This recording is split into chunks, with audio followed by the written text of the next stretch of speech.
Boa tarde a todas as pessoas presentes, sejam bem-vindos ao nosso terceiro dia de evento. Nós gostaríamos de registrar novamente os nossos agradecimentos à CAPES pelo apoio dado ao evento e vamos hoje dar continuidade às atividades do 7º Congresso Brasileiro e 1º Simpósio Internacional de Ensino e Processos Formativos.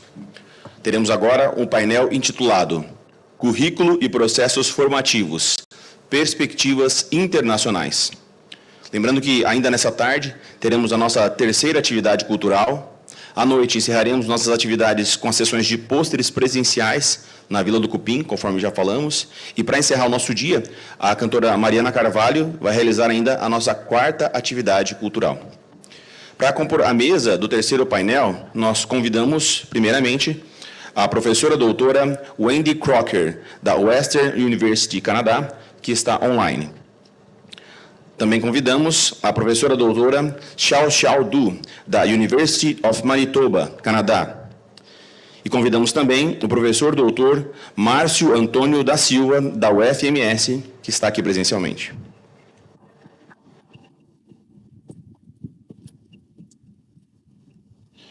A professora Wendy é bacharel em educação, mestre em educação e doutora, todos os títulos pela Western. Lá, ela ministra aulas principalmente no programa Dissertação na Prática, DIP. A doutora Crocker é líder de um grupo de pesquisas que aborda o currículo na educação infantil, em parceria com vários ex-alunos da Northeastern. Além de orientar os estudos de pesquisa de ação do DIP dos alunos, a doutora Crocker supervisionou dissertações de modelos em etapas. O foco de trabalho desses alunos é baseado em metodologias que incluam investigação narrativa, estudo de caso e metodologias fenomenológicas interpretativas. Já a professora Xiao é professora assistente Língua e Literácia, qualidade ou condição de quem é letrado, na Faculdade de Educação desde 2021. Foi presidente e atua como editora de periódicos importantes. Sua dissertação de doutorado foi premiada. Ela lecionou em cursos de língua e em alfabetização, atuando com alunos de graduação de várias disciplinas, incluindo candidatos a professores e alunos de pós-graduação de diferentes universidades em Ontário. Por meio de suas atividades acadêmicas, ela investigou e desenvolveu a aprendizagem inicial de alfabetização, apoiou professores do ensino fundamental a entender melhor seus alunos diversos, ajudou os pais a entender melhor o currículo escolar e o contexto que há no processo de alfabetização e como esse pode ser realizado em casa, diminuindo a lacuna entre as alfabetizações escolar e doméstica, e celebrando as identidades dinâmicas de alunos e professores dentro e fora das salas de aula. O professor Márcio é licenciado em matemática pela USP. Trabalhou durante 12 anos como professor de matemática em escolas da cidade de São Paulo, tanto nos anos finais do ensino fundamental quanto no ensino médio. Tem mestrado e doutorado em educação matemática pela PUC, pós-doutorado pelo Departamento de Ensino de Ciências e Matemática da Universidade de Estocolmo, Suécia. É professor permanente do programa de pós-graduação em Educação Matemática e professor associado da UFMS. É líder do GP100 e bolsista Produtividade em Pesquisa do CNPq desde 2021. Sejam bem-vindos, professores. O painel contará com a mediação do professor doutor Jackson Góes da Silva, que é docente do programa de pós-graduação em Ensino e Processos Formativos da Unesp. E será conduzido com a ajuda do intérprete Luiz Nepomuceno. Com a palavra, professor Jackson.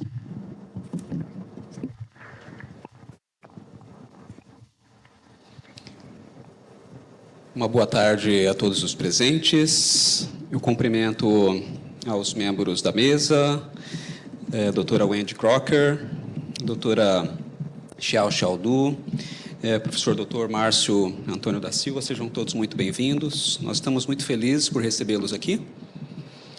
E o tema é de muita relevância, não é? A discussão sobre currículo e processos formativos, perspectivas internacionais. Então, já podemos passar a palavra, então, para os palestrantes, não é? O primeiro palestrante será a professora doutora Wendy Crocker.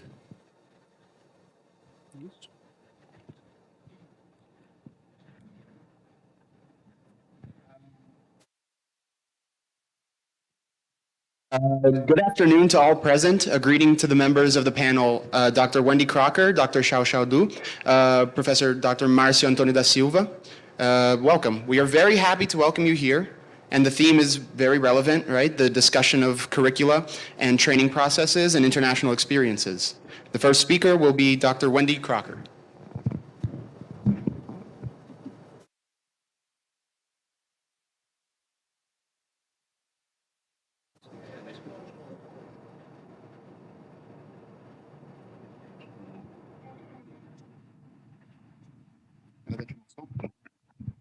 Wendy, can you hear us?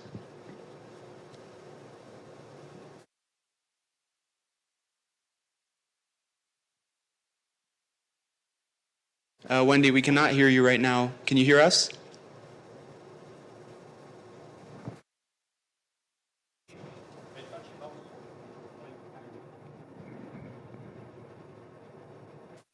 We still cannot hear you, Miss Wendy.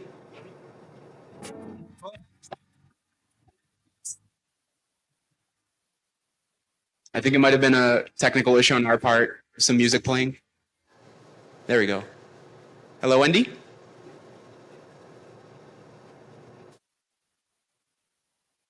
We still cannot hear you. Será que tá tendo algum problema de som da nossa parte ou é deles? Vamos testar com a Xiao Xiao. Dr. Xiao Xiao, can you hear us?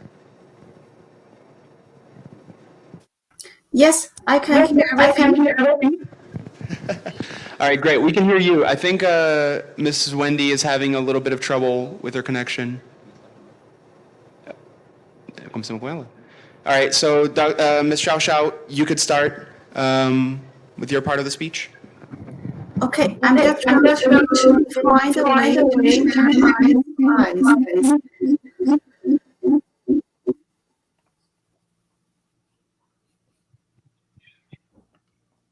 Sorry, could you repeat yourself, please?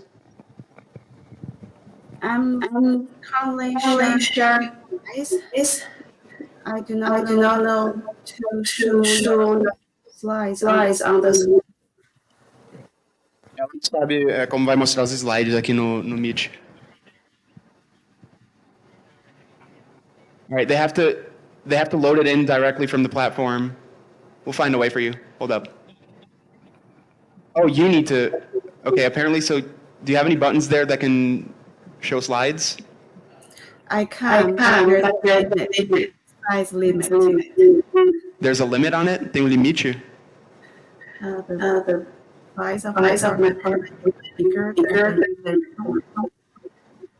Okay.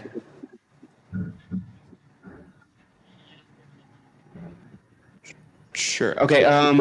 So our technician here is telling us that you might want to send the slides via email to us, and we'll start with Professor Marcio.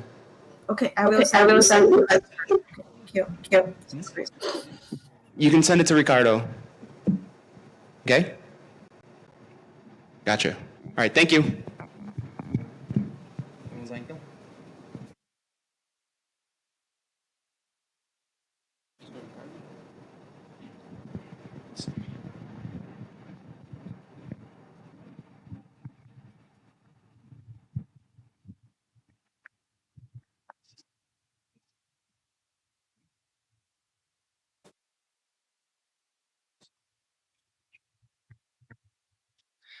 Boa tarde a todas e a todos.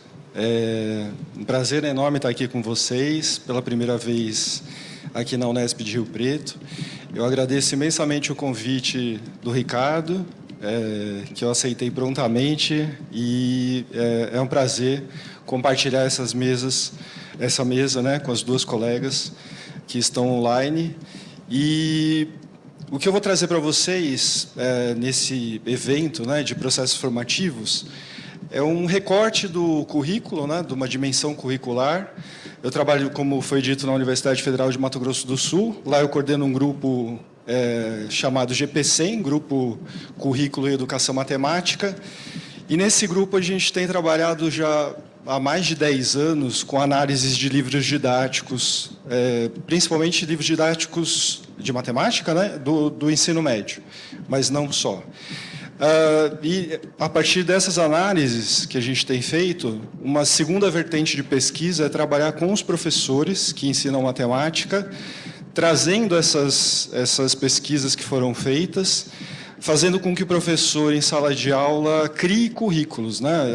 A nossa perspectiva de currículo não é aquela do currículo prescrito, mas sim de que o currículo é produzido na própria sala de aula pelo professor. Então, pode passar, por favor? Vocês querem que eu passe para o inglês ou português? Se, isso é. Eles conseguem me ouvir? Estão lá os professores? Não sei.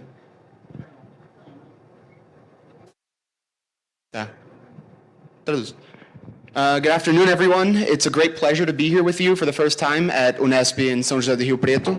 I would firstly like to thank Ricardo for inviting me. It's a pleasure to share this table with these two colleagues.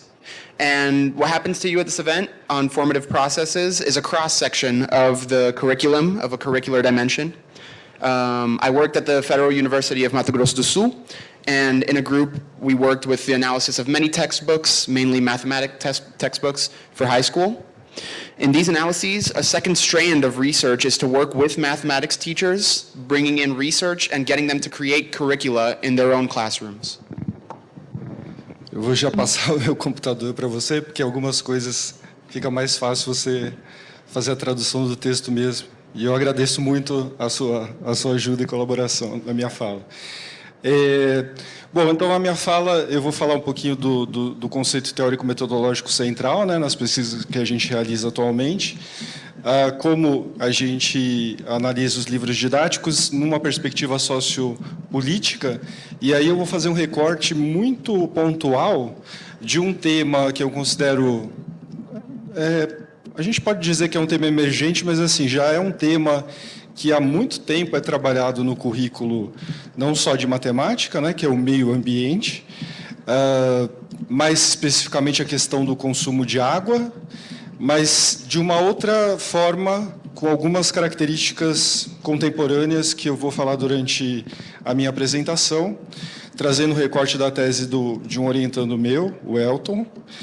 E depois eu vou trazer possíveis contribuições para a construção de currículos nessas perspectivas críticas e contemporâneas, trazendo algumas possíveis propostas, né? Então, mais ou menos, o recorte que eu trago é assim, como o livro didático de matemática traz hoje esse tema, e até onde eu poderia aprofundar esse tema com outras discussões mais críticas, né, e mais contemporâneas. Aí eu posso... So in my speech, I'm going to talk a little bit about the central theoretical methodological concept, how we analyze textbooks from a social political perspective. I'm going to make a specific cut of a theme that may be considered emerging by some, but is already very much worked on in the mathematics curriculum, the environment, more specifically water consumption, but with some contemporary characteristics that I'm going to talk about during my presentation, with some sections from a friend of mine, Elton, and bring up some things about creating curricula, bringing up some proposals. As the mathematical books bring up this topic today, I want to know how to deepen these themes with some more contemporary parts.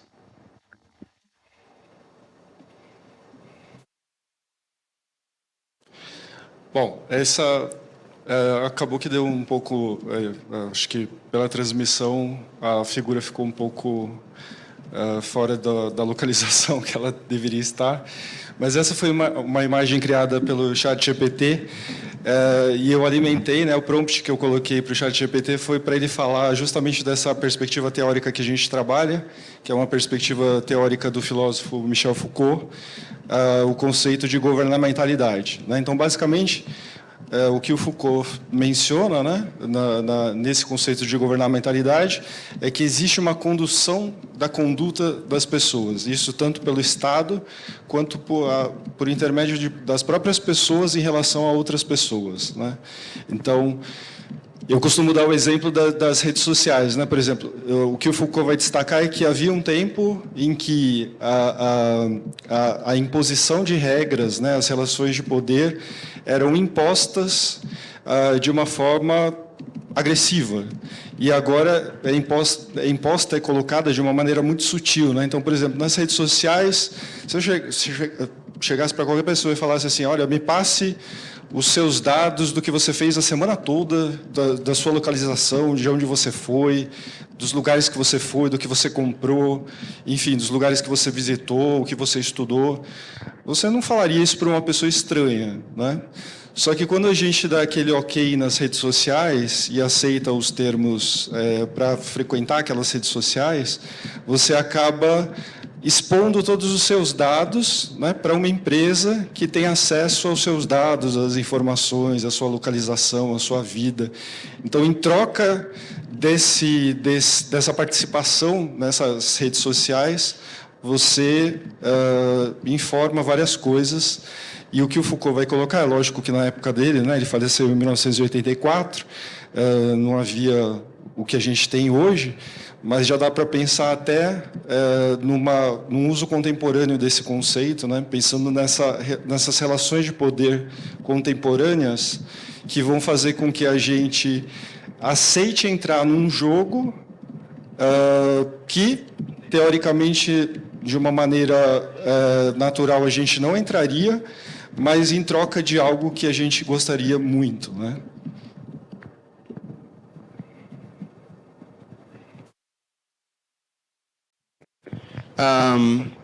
The slideshow is a little bit off axis, but this margin created by ChatGPT, I fed information to precisely to talk about this perspective of the philosopher Michel Foucault, the concept of governmentality.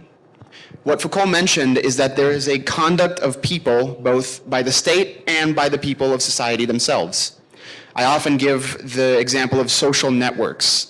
Foucault points out that there was a time when the imposition of rules was done in an aggressive way, and now it is a little bit more subtle. On social networks, for instance, if you came up to me and told me what you'd been doing, asked me what you'd been doing all week, where you'd been, what you'd bought, where you visited, you wouldn't ask that sort of thing to a stranger. But when you give them the okay on social networks, when you click those buttons, you end up exposing all your data to a company that now has your location, your life. Foucault is dead, but there's a contemporary use of his theories in these power relations of agreeing to enter a game that theoretically we wouldn't naturally enter. Okay. Próximo. Bom, aí a gente pode pensar no seguinte: em qualquer espaço formativo, eu quero, de alguma maneira, conduzir a conduta das outras pessoas, né? O que o professor faz nada mais é do que conduzir a conduta dos seus estudantes para uma determinada direção, que é justamente o tal do perfil do egresso, né? Que a gente tanto escreve e pensa ao elaborar um curso. Então, a gente pode dizer que a escola, a todo momento, conduz a conduta das crianças, dos adolescentes, dos jovens, dos adultos, de uma maneira muito sutil. A nossa pesquisa vai defender a seguinte tese, né? Que essa conduta, na verdade, é uma conduta muito específica para que os estudantes se adequem a uma racionalidade neoliberal, né? O neoliberalismo é uma forma política, né? Uma política econômica, mas para se adequar a essa política e a essa economia, as pessoas precisam agir de um determinado modo e precisam ter certas características muito específicas. E aqui eu elenco algumas dessas características, né? Então, uma tese que a gente defende é que essas características são incentivadas na escola por intermédio das disciplinas escolares, fazendo com que os jovens saiam da escola preparados para serem competitivos, para se responsabilizarem por suas ações, para serem eficientes, flexíveis, empreendedores e por aí vai, né? Então, a nossa defesa vai nessa direção. Os livros didáticos, mostrar como os livros didáticos direcionam as pessoas para serem conduzidas pelo neoliberalismo.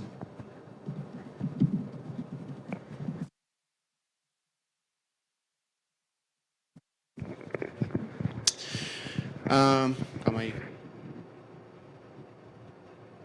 We can think about how in any formative space, you would want to make people behave in a certain way. What a teacher does is to conduct the way that students behave, which is precisely the profile of the graduate. We thought of this when we were drawing it up. The school tries to conduct the way children, young people, teenagers behave in a very subtle way. And our research defends the thesis that this behavior is very specific so that students adapt to a neoliberal reality. Neoliberalism is a political, economic form, but it is adhered to by the students.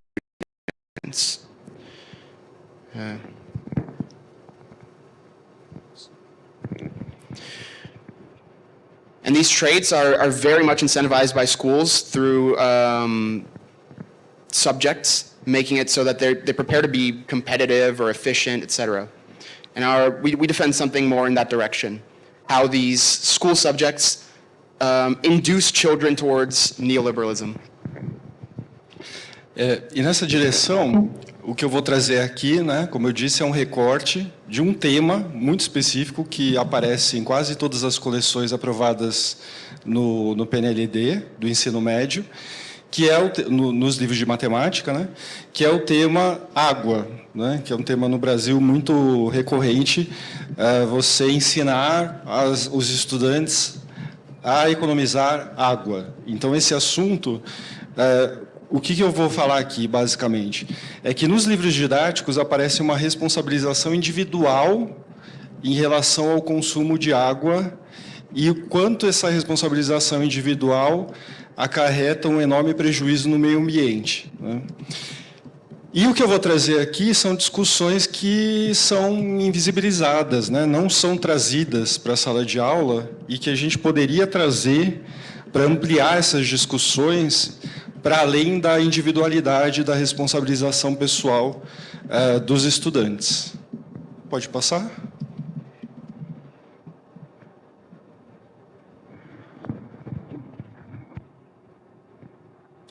Aqui eu tenho uma figura que aparece em um dos livros didáticos, né, e eu acho que quem é professor de matemática já deve ter visto muitas atividades desse tipo, que são atividades que vão alimentar a ideia de que você, sozinho, consegue economizar muita água ou desperdiçar muita água, e que isso tem um impacto enorme no meio ambiente e no planeta como um todo, né? Então, esse livro didático, por exemplo, dá dicas para economizar água, né? Tomar banhos num tempo menor, fechar a torneira, não deixar a torneira aberta há muito tempo, uso de descarga, a limpeza de quintal não utilizando mangueira nem água, né? Esse tipo de coisa que a gente já conhece bastante. Pode passar. Here we will talk on the topic of water, which is a very common topic, teaching students to save water. And on the subject, what I will talk about is that in textbooks, there is sort of an individual responsibility for water, and I will talk a little bit about how this responsibility causes environmental problems. And it is invisible. It could be brought into the classroom beyond individuality. Here we have a figure that appears in textbooks. Anyone who is a math teacher must know several activities among these lines. These are activities that feed the idea that you alone can save a lot of water or waste it. And this has a very big impact on the environment. This textbook, for example, gives tips on how to save water, turning off the tap, taking short showers, using a flush or flushing the toilet, cleaning the yard without a hose, that kind of thing. E aí agora eu começo a trazer outras questões, né, que não aparecem no livro didático e que a gente poderia abordar adotando uma postura mais crítica em relação a essa questão do consumo de água. Então aqui a gente tem um gráfico, né, do governo federal, onde vai trazer o consumo médio per capita, né, litros por habitante por dia, e a perda na distribuição de água em porcentagem, esses dados são de 2020. Né? Então, aqui fica claro, por exemplo, que na região sudeste, o consumo de água é muito maior do que, por exemplo, na região nordeste. Né? sinalizei 2 estados, lá Rio de Janeiro e São Paulo, como 2 destaques, né, de consumo de água, e já no Nordeste, a Paraíba e Pernambuco, com consumo muito menor de água, né? E lá, com aquela flecha, eu destaco o consumo no Centro-Oeste, no estado de Mato Grosso, onde provavelmente esse consumo de água está muito ligado ao agronegócio, né, à irrigação, enfim. O consumo de água é muito maior. Uma coisa que, por exemplo, os livros didáticos não trazem, né, e aqui embaixo aparece no gráfico, é que cerca de 40% a 50% da água que sai para o abastecimento é desperdiçada no caminho até chegar às casas, né? Então, cerca de 40% a 50% da água é desperdiçada já na distribuição por encanamentos furados, por problemas na tubulação, enfim. Então, aí já é um desperdício enorme que muita gente desconsidera, né? Agora, no próximo slide, a gente poderia fazer essa ligação, por exemplo, que eu fiz lá de consumo da região Nordeste com a região Sudeste e comparar também com o rendimento nominal mensal domiciliar per capita por estado, né? Então, a gente pode perceber, nos anos de 2018, 19 e 20, qual era o rendimento no Rio de Janeiro e em São Paulo, aqueles estados que consumiam mais água, e qual é o rendimento mensal em estados como Paraíba e Pernambuco, onde o consumo é muito menor, né? Então, daí, a gente já tira uma conclusão muito clara, que é assim, quanto maior a renda, maior o consumo e, provavelmente, muito maior é o desperdício, né? Então, esse desperdício ele não é igual no Brasil todo. Ele é muito maior nas classes sociais que têm uma renda muito maior. Now I will begin to bring up other issues that are not mentioned but could be approached from a more critical perspective. We have a graph from the federal government that shows water consumption in liters per capita, and the loss in water distribution as a percentage is from 2020. And so it is clear through this graphic that in the southeast region of Brazil, water consumption is much higher than in the northeast region, for example. I highlighted the states of Rio de Janeiro and São Paulo as having higher consumption, and states like Paraíba as having lower consumption. In Mato Grosso, for example, consumption is higher for irrigation and agriculture. We can see here that around 40 to 50% of the water that leaves the supply is wasted on the way there due to plumbing or piping problems. And this is very disregarded by most people. In the next slide, we can link this consumption data between regions with the monthly household income per capita of the states. The income in Rio de Janeiro and São Paulo, which consume more water, is the income is different from the income in Paraíba.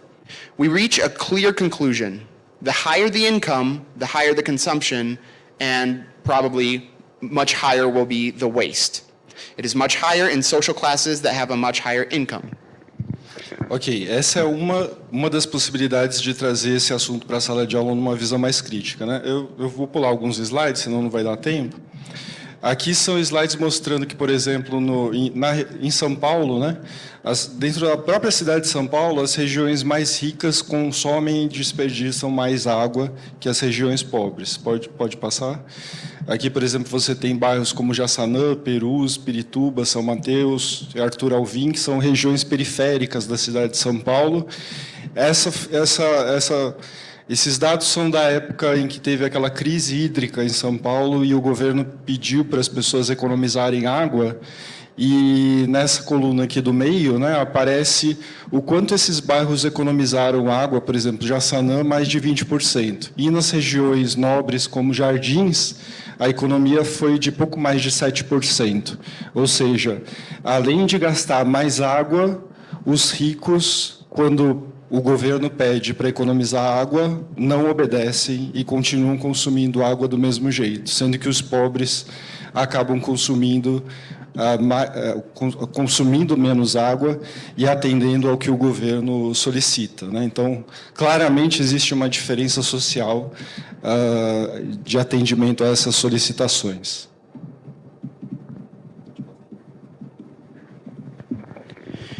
That's one of the possibilities for a more critical view. Here are slides showing that in São Paulo, the city of São Paulo of itself wastes more water in rich regions than in peripheral or poorer regions. This data is from the time of the water crisis in São Paulo when people were asked to save water, but the savings were just over 7%. In addition to using more water, the rich consume water just as much, even with government incentives to save. Clearly, there is a social difference between these government requests. Então, no próximo slide, eu trago algumas questões que não aparecem nos livros didáticos, né? E aí que a nossa pesquisa aponta na direção para avançar a discussão, não só apresentando esses dados, mas tocando na ferida, discutindo realmente onde esse impacto acontece em relação a, por exemplo, a questão da água e do meio ambiente, né? Então, por que não colocar questões como essas? Pesquise e compare o consumo médio diário de água entre um morador de uma favela em São Paulo, né, ou em qualquer cidade, um morador de um bairro de classe média, um morador de um condomínio de luxo. Com base nesses dados, calcule a diferença percentual de consumo entre esses três perfis, né? Analisar criticamente as causas dessa desigualdade no acesso ao consumo de água, como esses fatores socioeconômicos, políticas públicas e interesses privados contribuem para essa situação. Então, discussões que vão trazer esse assunto, esse tema, para dentro da sala de aula de matemática, sim, né? Pode seguir? Acho que pode só traduzir essa parte, que aí eu já vou entrar em outro assunto. I bring up some issues that don't seem to appear very much in textbooks.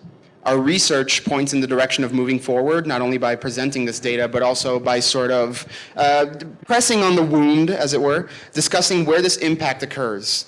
So how to deal with issues like these, water consumption surveys among people who live in slums, middle-class residents, and luxury home dwellers. The percentage difference between these two profiles, how these political, public, and private interest factors contribute, all of these are interests of our studies. We want to bring these subjects to math classes. Outro assunto que eu vou trazer para vocês é, por exemplo, alguém aqui já ouviu falar em pegada hídrica ou água virtual? Sim, quantas pessoas aqui já ouviram falar nisso? Poucas pessoas, né? Os livros didáticos de matemática já trazem esse assunto. A gente fez uma pesquisa, uma coleção só não traz esse tema, né? Mas esse tema, o que é a pegada hídrica? A pegada hídrica é o volume de água que você consome ao produzir um determinado produto, né? Então, na cadeia de produção de um determinado produto qualquer, é calculado quanto de água eu preciso gastar para fazer essa produção. E aí a gente tem dados muito interessantes, né, como esses, que para produzir 1 quilo de chocolate é gasto 17.200 litros de água, para produzir 1 quilo de carne bovina, 15.400 litros de água. Então, esse tema... O que eu quero trazer para vocês é assim, né? Como a discussão que é feita em sala de aula com esse tema, vamos diminuir o tempo no banho, vamos deixar a torneira fechada, isso é uma discussão extremamente superficial, perto do impacto que, por exemplo, essa água virtual, né, ou essa questão da pegada hídrica, o impacto que isso tem no meio ambiente, na verdade, né? Só que quando se vocês perceberem, o que o livro didático traz? Um caráter informativo, né? Então, quais são as discussões? Em sua opinião, por que devemos evitar o desperdício de água? Por exemplo, item C. Quantos litros de água são necessários para produzir uma calça jeans? E 1 quilo de carne bovina? É isso, quer dizer, o jovem vai lá, olha o dado e dá a resposta. Não existe discussão nenhuma a partir disso, né? É meramente informativo. Many of you have not heard of the term water footprint. Some books address this topic, but not many. The water footprint is basically the volume of water you consume when producing a certain product. So in the production chain of any product, how much water is needed to make it will be calculated. For example, to produce 1 kilogram of chocolate, 17,000 liters are needed. For 1 kilo of meat, around 400,000 liters. Since the discussion is about reducing the time spent in the shower and leaving the tap closed, it is extremely superficial compared to the impact that this water footprint has on the world. The textbook is informative in nature, so the discussions are, how many liters of water does it take to produce a pair of jeans? And 1 kilogram of meat, for instance. Okay, no próximo slide. Aqui vocês não vão conseguir, a imagem está muito pequena, mas é uma página de um livro didático que, na verdade, é uma cópia de uma página da revista Super Interessante, onde eles fazem um levantamento de qual seria o consumo de água virtual de uma pessoa durante um dia todo, né? Então, desde que a pessoa acorda até quando vai dormir, o que a pessoa faz, o que a pessoa consome, quanto que ela gasta de água direta e indiretamente. Lá não vai dar para vocês lerem, né, mas depois eu posso disponibilizar os slides para vocês terem acesso a essa figura. Mas o que a gente pode concluir não aparece no livro didático é que, por exemplo, se a pessoa no almoço consome 200 gramas de carne bovina, isso representa 44% do consumo diário de água da pessoa em todas as ações que ela faz durante o dia, né? Então, enquanto o livro didático traz situações como tome banho em um tempo menor, né? Não desperdice a água da torneira, a gente poderia tomar medidas, né? Já vou deixar bem claro, eu não sou vegetariano nem vegano, né? Porque depois as pessoas vão, a gente vai jantar e depois a pessoa vai ficar olhando o que eu estou comendo, né? Eu vou comer carne, sim, mas o que eu estou trazendo aqui é assim, olha o impacto disso, né, no meio ambiente, né? Quer dizer, de repente você deixar de comer carne por um dia traz um impacto absurdo no meio ambiente e no planeta em relação à economia de água, né? Então, o consumo de um bife de carne bovina de 200 gramas dá quase a metade do consumo diário de uma pessoa direta ou indiretamente. Pode passar o próximo? Aí eu propus algumas questões, né? Pensando nesse tema para ir com profundidade a essa discussão. Lá tem alguns valores dessa pegada hídrica, né, para a carne bovina, para a soja, para o café. E aqui tem o quanto o Brasil exportou de carne bovina, soja e café no ano de 2022. Esses dados são reais, tá? Pode passar o próximo slide. Se a gente fizer as contas, né, se pedir para os estudantes fazerem essas contas, o que o Brasil exporta só desses 3 produtos, carne bovina, soja e café, equivale a mais de 238 trilhões de litros de água. Ou seja, exportando esses produtos, a gente também exporta água para esses países, né? Indiretamente, esses países estão comprando não só esses produtos, eles estão comprando água do Brasil, que o Brasil utilizou para produzir isso, né? E a questão é, para quem vai esse dinheiro? Quem paga essa conta? O que esses países que estão importando esses produtos do Brasil ganham, além desses produtos, né? Então, todas essas discussões podem ser feitas. Pode passar o próximo? O próximo. Ah, não, acho que tem um antes, não tem? Volta um pouquinho. Pode passar? Acho que ficou... aqui esse volume de água doce disponível do Brasil ficou cortado. Mas, só para vocês terem ideia, dá mais ou menos 3%... deixa eu ver se é esse dado mesmo. Sim. Acho que esse dado desapareceu aqui na tela.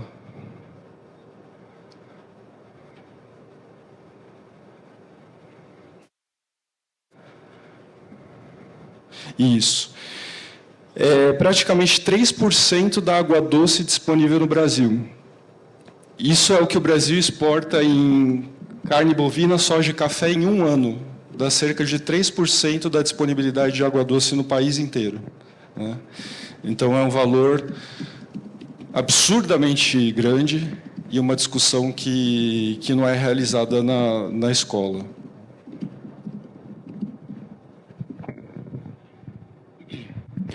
So here we have a page from a textbook that is a copy of a magazine called Super Interessante. It evaluates each person's water consumption in an entire day, how much water they use directly and indirectly. You won't be able to read it here. I'll make the slides available later. But what we can conclude is that is not mentioned in textbooks is that if a person consumes 200 grams of beef, this represents 44% of the person's entire water consumption from the moment they wake up. So the books that address the issue of bathing and tap water don't take measures on any of this. And so I'm not a vegetarian or a vegan.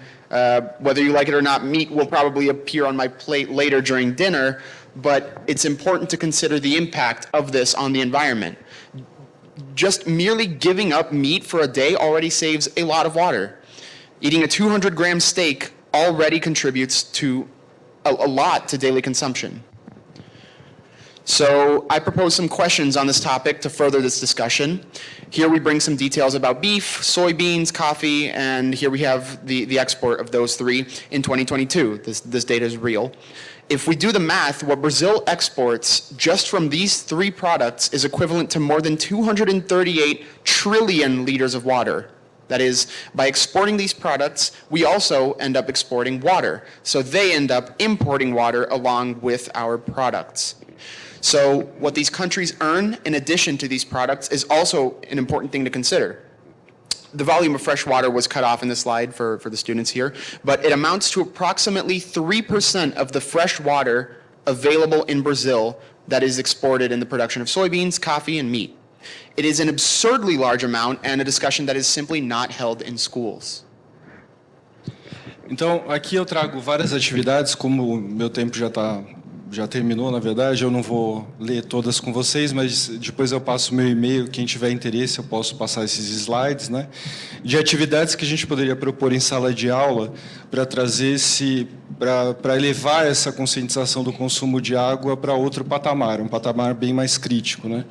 Por exemplo, discutir com os adolescentes o consumo, né? O impacto do que teria, por exemplo, comprar uma calça jeans a menos por ano, o impacto que isso teria no meio ambiente, porque para produzir uma calça jeans você precisa de 7.500 litros de água. Para uma camiseta de algodão, 2.700 litros de água. Um smartphone, quase 13.000 litros de água, né? E por aí vai. E aí eu proponho algumas atividades, né? Por exemplo, o impacto desses produtos que estão aí e comparando, né, ao consumo de uma família brasileira. Aqui do site do governo federal, né, fazendo uma grande festa, que o consumo de produção, que a exportação de carne aumentou no Brasil em 2024, vai ser um recorde de exportação. São 10 milhões de toneladas de carne bovina e mais de 4 milhões de toneladas de carne suína e mais de 15 milhões de toneladas de carne de frango. E aí a gente faz as contas de qual é o impacto disso na produção de água e chega a esse valor, né, de mais de 245 trilhões de litros de água.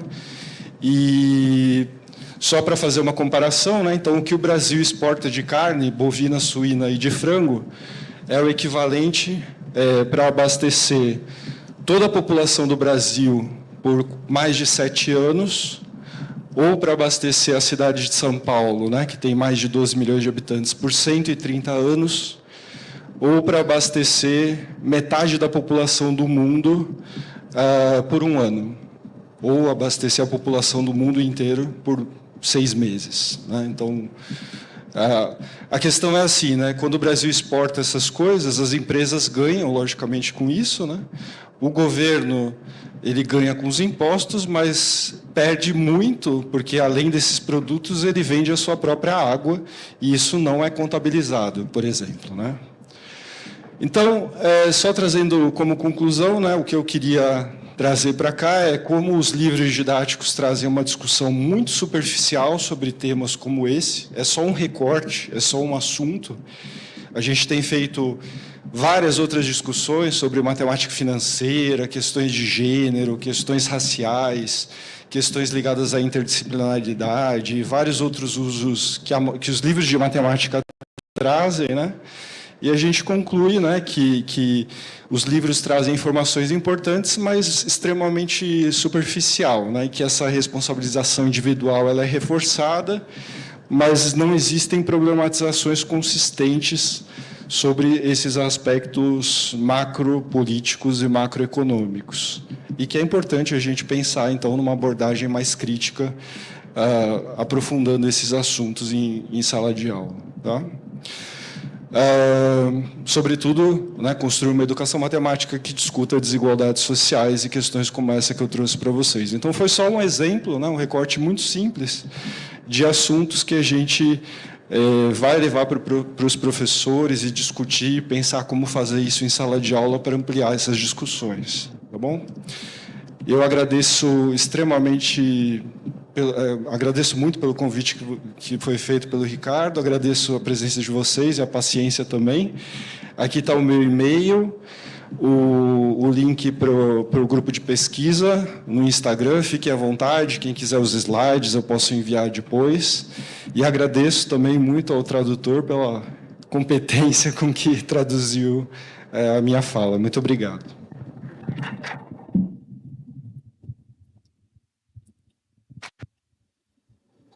Para terminar aqui para as professoras. Here I bring several activities. My time is up, but I'll pass. I'll send it to anybody on my email later for anyone who's interested. Some activities that we could propose in the classroom to take this awareness to another level. We discussed teenagers' consumption, for example, in buying a pair of jeans and the consequences. A pair of jeans would be 7,500 liters of water. A cotton T-shirt would be another thousands. Smartphone. All of these require a lot of water. Some activities about the impact of these products are there, comparing them to the consumption of a Brazilian family. The federal government website makes a big deal about how meat exports have increased in Brazil. It's a record, etc. 10 million tons of beef, 13 million of pork, 15 million tons of chicken. And doing the math, it comes to this value, right? More than 245 trillion liters of water. And just to make a comparison, right, the amount of meat that Brazil exports is equivalent to supplying the entire population of Brazil for more than 7 years, just the city of São Paulo for 130 years, and they have, 3 million inhabitants, or even half of the world's population for a full year. The issue is, when Brazil exports, companies gain, the government gains from taxes but loses a lot because it basically sells its own water, which is not accounted for. And, in conclusion, textbooks present a very superficial discussion on this topic. We have asked other questions about financial education, gender, and race, and concluded that the books present important but somewhat superficial things. There are no consistent discussions about macro-political and macroeconomic aspects. So we should think a little bit more critically. Above all, let mathematics discuss social inequalities. So here, I gave you a simple presentation for you to think about how to expand and detail these discussions.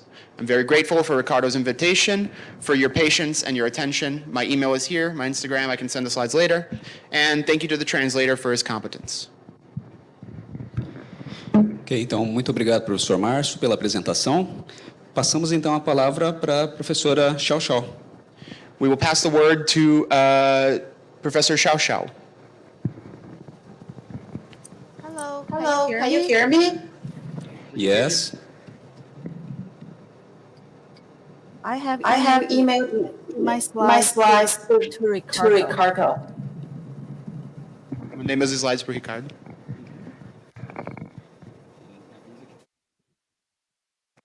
He's getting them up here. There we go. You ready? Yes. Let's go. Hello, everyone. Hello, everyone. My name is Xiao Xiao. Hello? Hello? Hello? Hello? Yes, you can speak. Oh, okay. Okay. Hello again, Hello everyone. again, everyone. My name is Xiao Xiao. My preferred My preferred pronoun, actually, and her. Greetings from Winnipeg, Manitoba. Today, my talk is about Manitoba. Manitoba. With a With a focus focus on conflict concepts and classroom examples.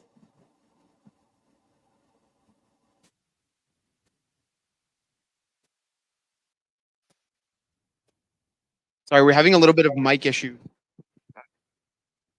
Hello? Hello? Hello. The mic quality is a little bit low. It's kind of hard to hear. I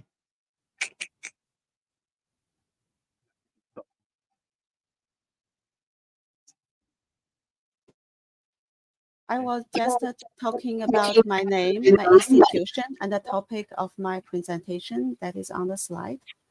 Okay, so you'll have a little bit more time to talk. If you could get a little bit closer to the microphone so we can hear you better, I would appreciate it. Okay. Thank you. Can you hear me now? Yes, that's much better. Okay. Okay. Hello, everyone. Thank you for having me. My name is Zhao Du. My preferred pronouns are she and her. I'm from University of Manitoba. For today's talk, I will be focusing on the current curriculum context in Manitoba.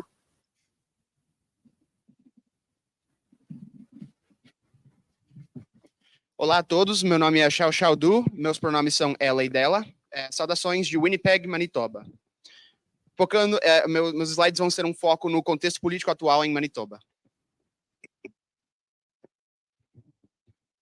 Go ahead. I cannot see the next slide. Para passar o slide. Okay. There you go. I will be focusing on 3 C's, the context about Canada and Manitoba, and then the concepts in the current Manitoba curriculum framework. I will also provide concrete classroom examples to help everyone to understand the current curriculum context.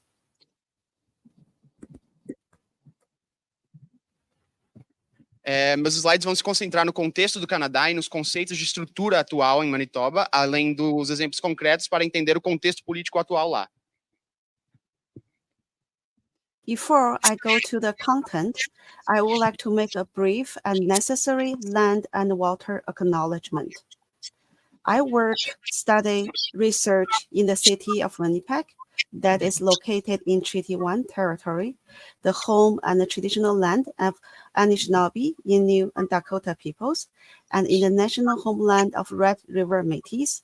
I want to show special gratitude to Shoal Lake 40 First Nation. That's where my household gets fresh water from, that is located in Treaty 3 territory. Could you repeat that, please? It was a little bit tough to understand. It's on the slide on the very top, which is the land and water acknowledgement.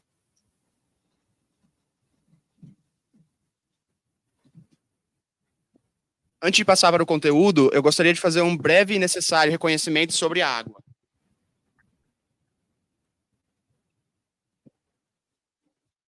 Go ahead. I work in the institution called University of Manitoba.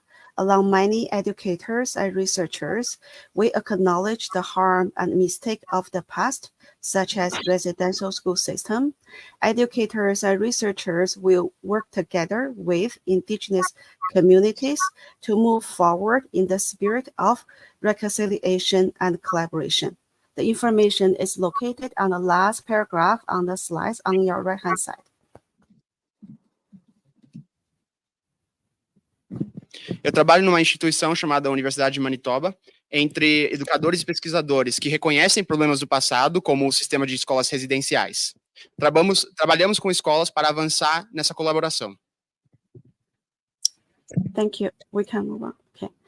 Regarding context, demographically, Canada is the second largest country by total area in the world.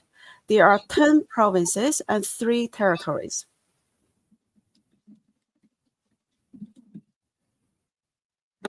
O Canadá é o segundo maior país em área do mundo. Temos muitas províncias e 3 territórios. Today, I'm focusing on the province of Manitoba.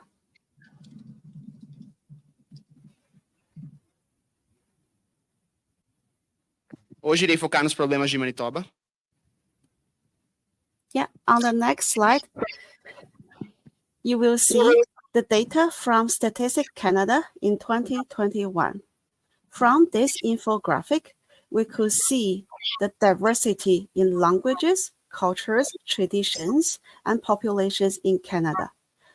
In Canada, education is decentralized, which means each province and territory has its own curriculum guidelines.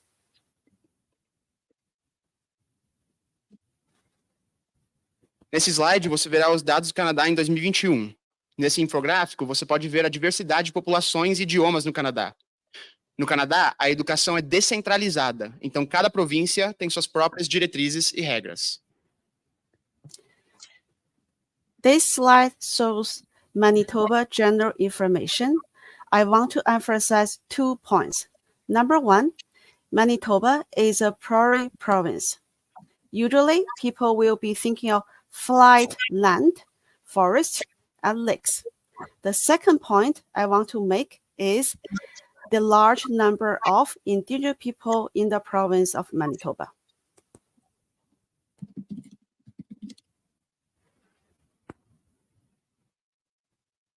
Este slide mostra informações gerais sobre Manitoba.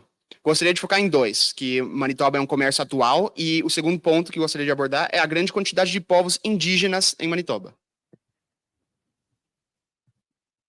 Now, let's talk about the curriculum context in Manitoba. In 2022, Manitoba Education and Early Childhood Education launched an Indigenous education policy framework that is called the Wonder We Are Born With. There are several guiding principles. I would like to emphasize 3 key points among those guiding principles. Number 1, shared responsibility. It's all about shared responsibility, shared accountability, and also the shared understanding. Number 2, I want to emphasize 2 words, equity and diversity. Number 3, I want to emphasize Indigenous knowledge. All in all, the Indigenous education policy emphasizes Indigenous knowledge, putting students in the center and putting education as a shared responsibility. Agora falar um pouquinho sobre o contexto curricular. Em 2022, a educação de Manitoba lançou uma estrutura de política para as pessoas indígenas. Eu gostaria de enfatizar 3 partes principais disso. Uma, a responsabilidade compartilhada, tem tudo a ver com o compartilhamento de tudo, de responsabilidade, de prestação de contas e de compreensão. Número 2, eu gostaria de enfatizar 2 palavras, equidade e diversidade. Por último, o conhecimento das populações indígenas. A política de educação indígena é uma responsabilidade compartilhada para todos. On the slide, you will see the newly launched Framework for Learning in Manitoba. The website was alive since September last month.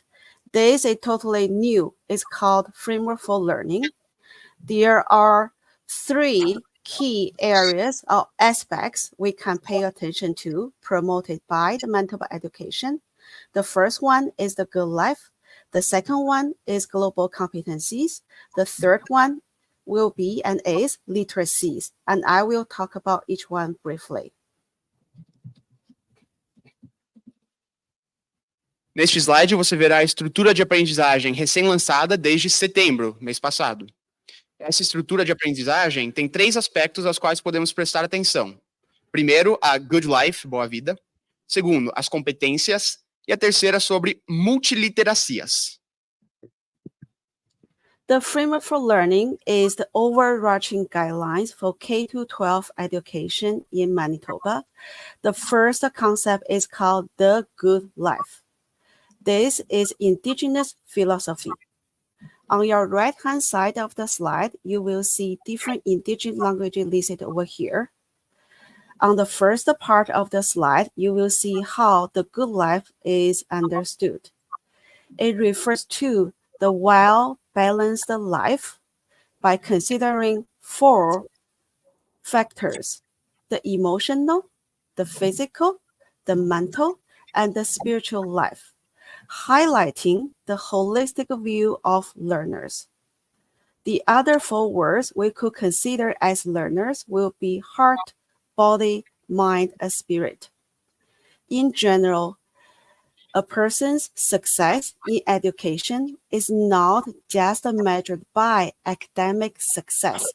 It should be viewed in a holistic view. There are several bullet points at the end of the slide, and I have underlined and circled them. I want to draw people's attention to the last 2 points. The good life highlights, promotes, emphasizes the relationship between humans and more than human things, the natural world.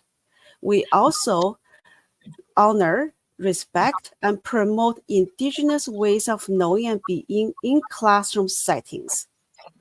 Truth and reconciliation is a particular term used in Canada. For those who wanting to know more, you can visit the National Center for Truth and Reconciliation for more resources for teachers to be used in classroom settings, and the researchers can find more historical background. So overall, the good life celebrates the whole child, gives teachers, learners the view of how indigenous philosophy celebrates, supports, nurtures children's learning in a daily life setting.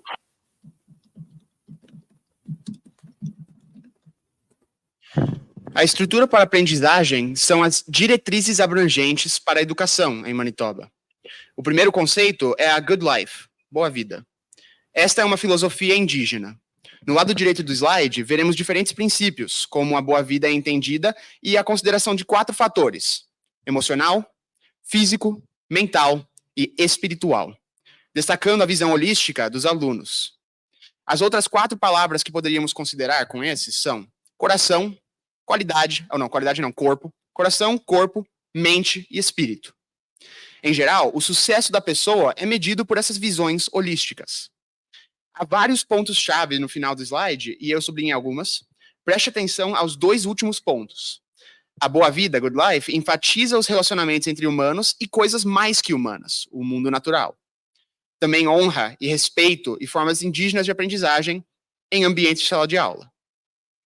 Aqueles que quiserem saber mais podem visitar o Centro Nacional de Recursos Indígenas de Manitoba.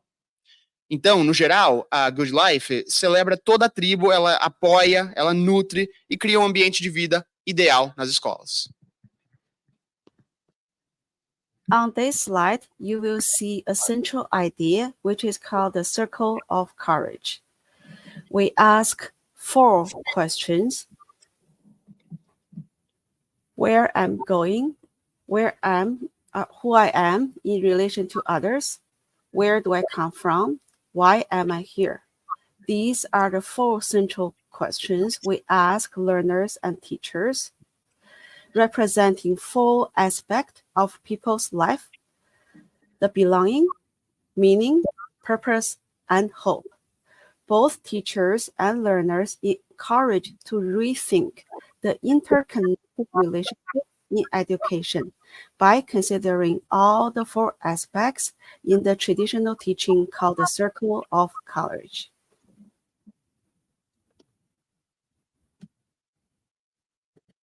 Aqui você verá uma ideia central chamada Círculo da Coragem. Fazemos 4 perguntas. Para onde estou indo? Quem sou eu em relação aos outros? De onde eu venho? E por que eu estou aqui? Essas são as 4 perguntas centrais que fazemos aos alunos e professores, representando todos os aspectos da vida e trazendo propósito e esperança. Nós encorajamos vocês a realmente pensar sobre educação e esses 4 aspectos dentro dos métodos tradicionais de ensino.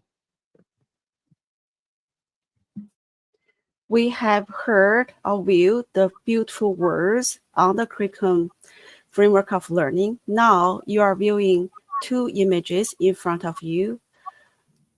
These images are from Ms. Krista's grade 1 and 2 classroom. On your left-hand side, you can see a co-constructed, student-constructed image of the Circle of Courage. At this local school, students and teachers took the opportunity to understand what do those 4 questions mean to them. Collaboratively, they have created I believe statement. Under belonging, you can see I am loved. Under mastery, they put I can succeed. Under independence, they put I have the power to make decisions. On top, generosity, it is about I have purpose. We talk about interconnectedness.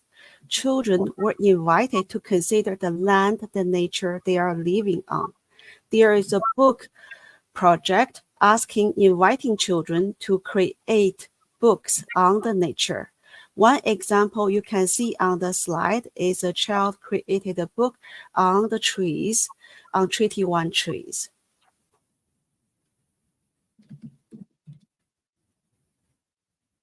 Agora você pode ver duas imagens, e essas imagens são das salas 1 e 2 de uma professora chamada Senhora Krista. Você pode ver uma imagem construída com carvão do Círculo da Coragem. E essa escola local aproveitou a oportunidade para entender o que essas 4 perguntas significam para os alunos. Você também pode ver uma imagem que diz: eu posso ter sucesso, eu tenho o poder de tomar decisões, e algumas outras grandes afirmações. As crianças foram convidadas a considerar a natureza em que realmente vivem, e tem um livro pedindo para as crianças criarem 8 histórias sobre a natureza. E aqui a gente pode ver elas nas árvores. One point to add to the previous slide is, in classroom settings, students are also working on self-portraits and drawing upon self-connection by naming their strengths in relation to all the 4 questions.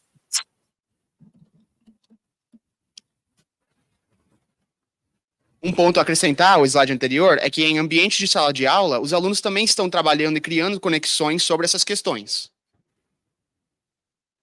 Thank you. Now we are looking at the second key concept in Manitoba context, which is global competencies. As educators and researchers, we are familiar with global competencies, especially all those letter C words: creativity, citizenship, connection to self, communication, collaboration, critical thinking.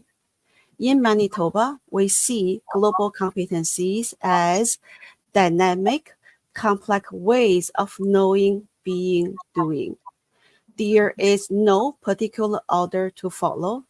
Teachers are powerful designers who design their lessons, classroom learning experience to nurture students to use, enact all the global competencies. I want to put our attention on connection to self, again emphasizing the holistic view of a learner: emotional, intellectual, physical, social, cultural, spiritual.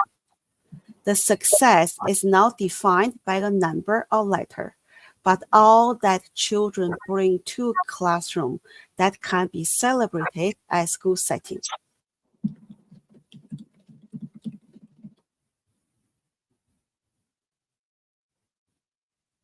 Agora a gente pode analisar o segundo conceito-chave, que são as competências globais. Como educadores e pesquisadores, estamos familiarizados com competências globais, especialmente todas as palavras-chave, como criatividade, colaboração, conexão consigo mesmo, pensamento crítico. Em Manitoba, vemos isso como formas dinâmicas e complexas de saber o que você está fazendo. Não há uma diretriz específica. Os professores são designers que criam experiências para nutrir os alunos e guiá-los em direção às competências globais. Especialmente essa parte da conexão consigo mesmo, que representa a visão holística de qual falei anteriormente, seja social, espiritual, etc. As crianças podem celebrar isso como uma forma produtiva de estudar. Now we are moving to the third concept, putting literacy, numeracy together and emphasizing multi-literacies. In Manitoba, we promote the concept multi-literacies to provide students with a broader and inclusive learning environment in which children can draw upon their funds of knowledge to express, communicate, and represent their thinking and doing in different ways. In particular, we are emphasizing 2 multis in educational context. I underline a sentence here to bring the two multis to life. One is multiple modes. The other one is multiple contexts. On the next slide, you will see what they mean.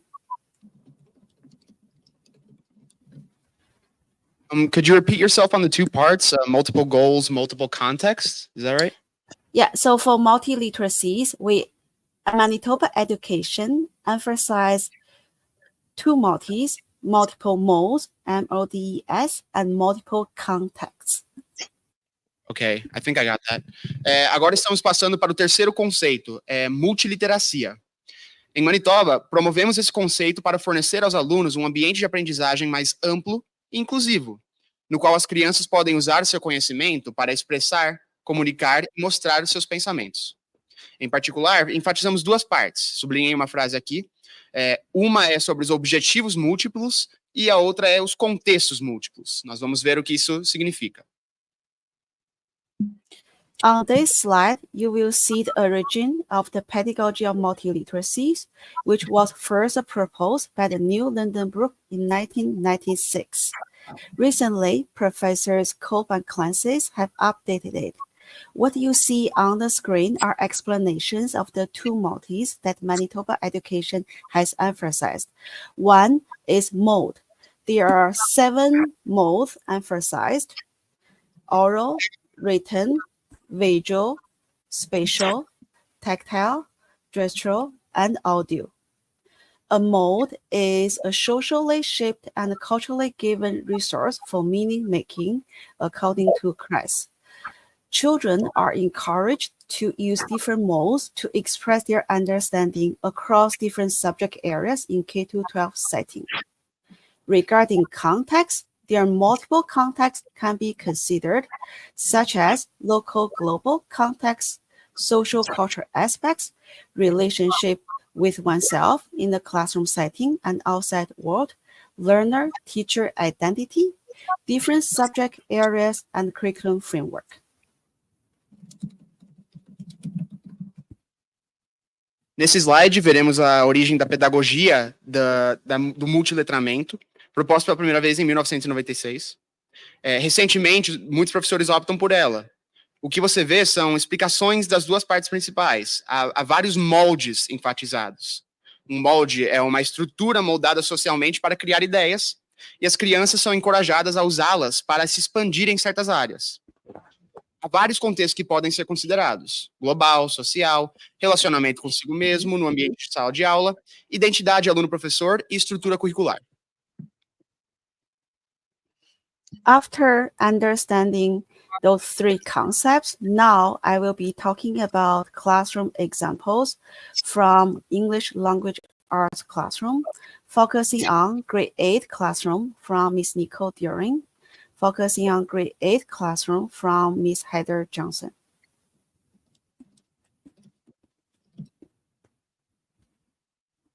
Depois de entender esses 3 conceitos, agora eu vou falar sobre alguns exemplos de salas de aula de inglês, especialmente salas de aula do 8º ano da professora Heather Johnson.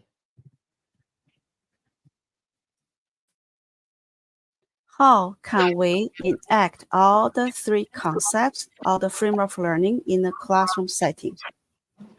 This slide shows a grade 8 short story narrative unit.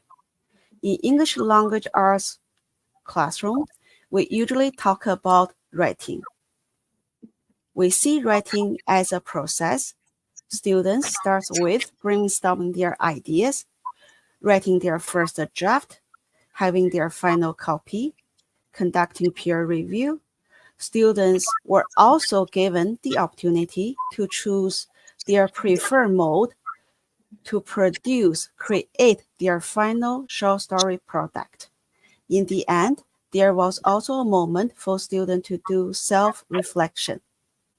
On the slide, you could see different modes have been used by this group of students: written mode, the visual, the spatial, and they have created a Minecraft story in which they use their voice, created a story, navigated space within the digital place.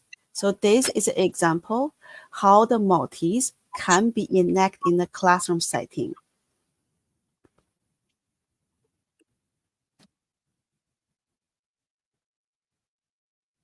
Todos os três conceitos do ambiente de sala de aula são mostrados aqui.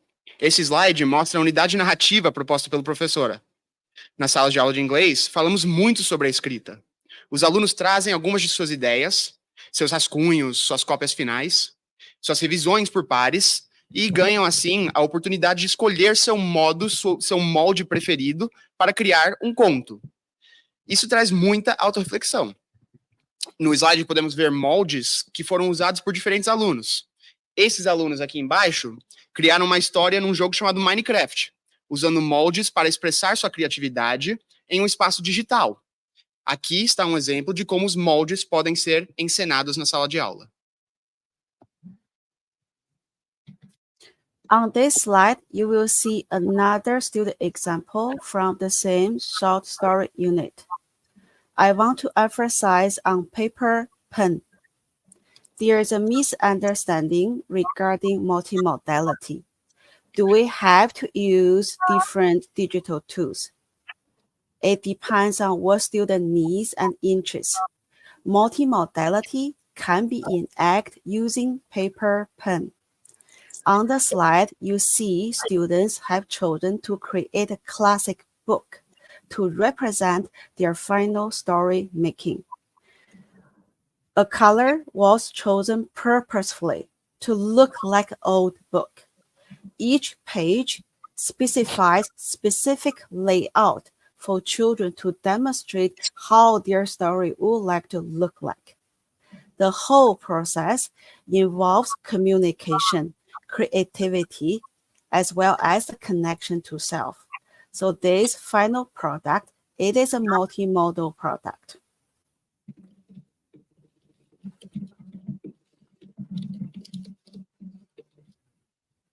Neste slide, você verá outro exemplo da mesma unidade narrativa. Quero enfatizar, essa foi feita com papel e caneta. Há um mal-entendido sobre multimodalidade. Teremos que usar sempre as ferramentas digitais nos dias de hoje? Depende dos interesses e dos objetivos. Isso pode ser feito usando papel e caneta, e alguns alunos optaram por uma abordagem clássica. Por isso mesmo, a cor foi escolhida de maneira proposital para parecer um livro antigo. Cada página mostra um layout de como eles gostariam que a história fosse. Todo o processo envolve comunicação, criatividade e conexão consigo mesmo. E é isso que o torna multimodal.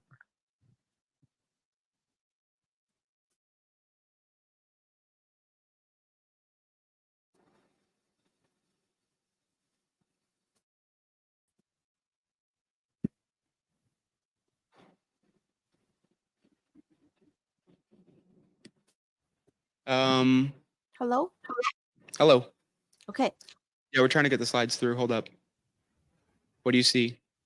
I see the slide of a book making I was Yeah, talking about. Yeah, we're trying to get to the next one. Hold up.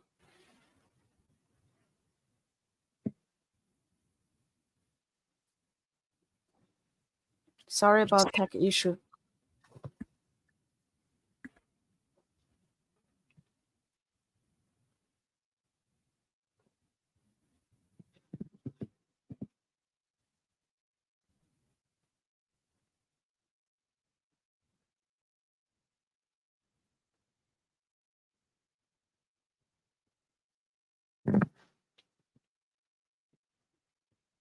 While we are waiting for the slides, can I just tell the audience my research area is language literacy. That's the reason why we are showing language literacy examples.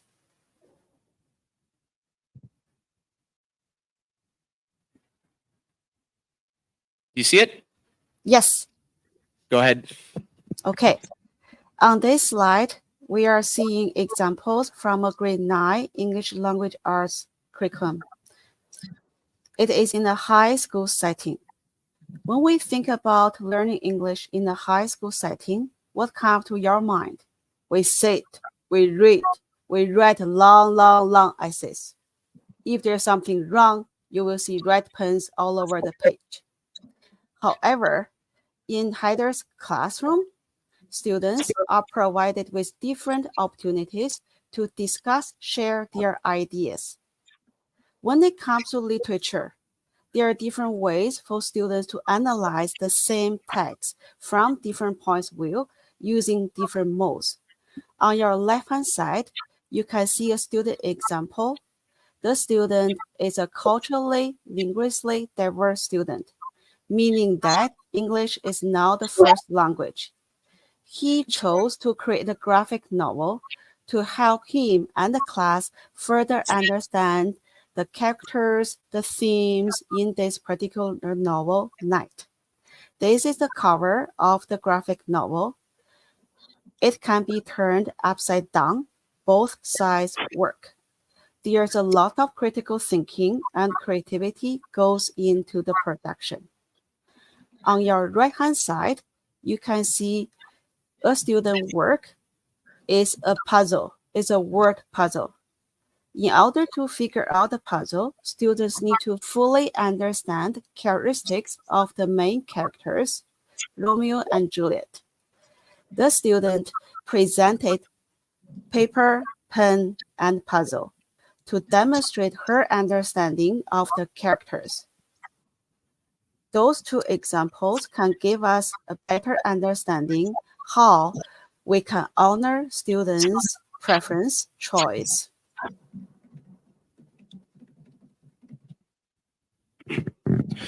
Neste slide aqui, vemos exemplos de aulas do inglês do 9º ano.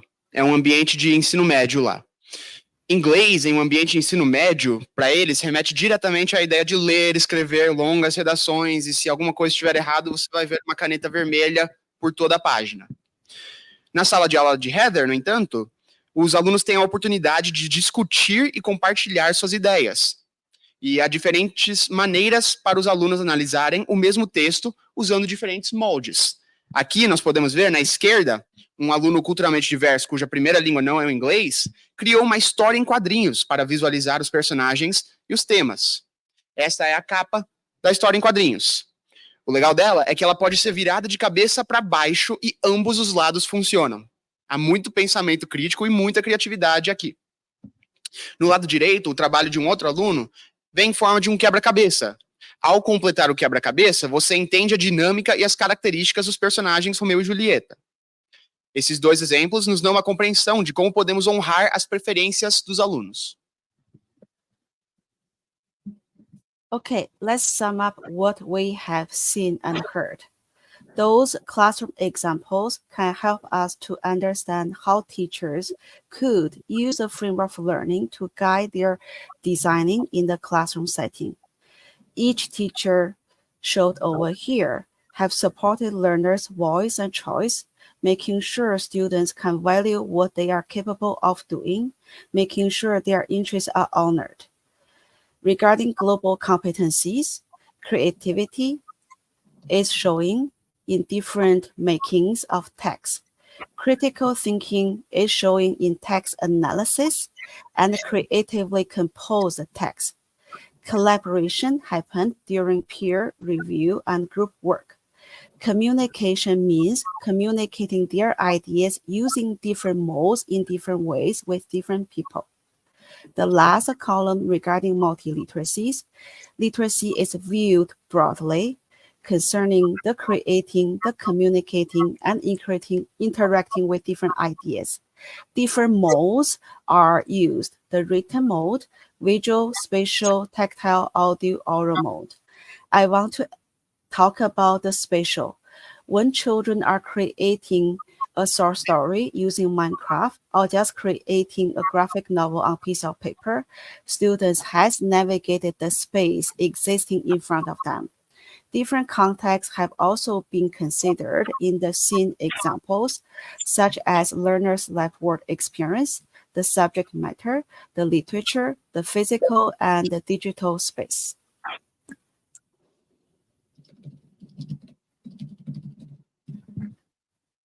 Vamos resumir.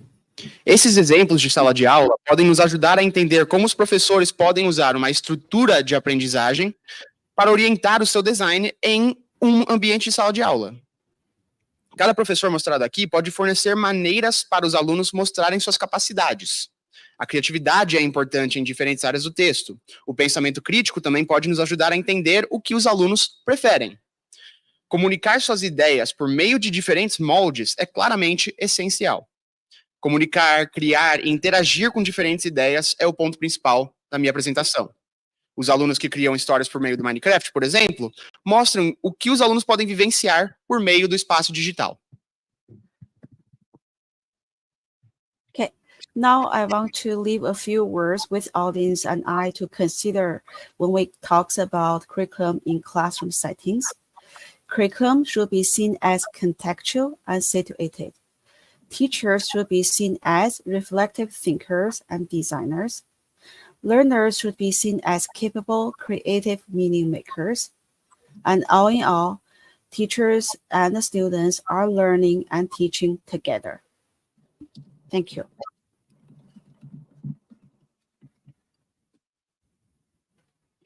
Então, algumas palavras para o público. Primeiramente, o currículo deve ser visto como contextual e situacional. Os alunos devem ser vistos como capazes e criativos. E os professores e alunos devem sempre saber que estão aprendendo e ensinando juntos. Muito obrigado.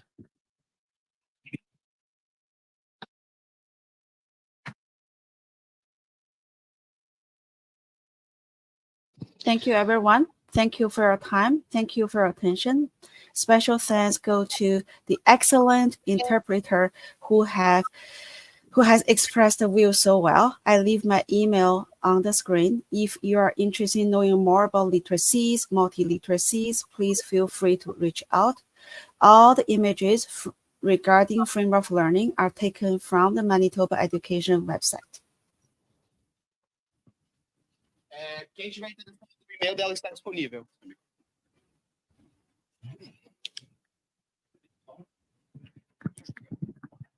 Alô. Tá ouvindo? Aê. Para quem tiver interessado nos tópicos de multiliteracia, o e-mail dela está disponível. Não está mais? Sorry, we're pulling up your email here. You said your email was there and it was kind of not. Thank you very much, Xiao Xiao. It was great. Okay. It's okay. My name is Junyun, enough for people to search. Ok, yeah. O nome dela é único o suficiente para que vocês consigam encontrar ela mesmo sem o e-mail, então.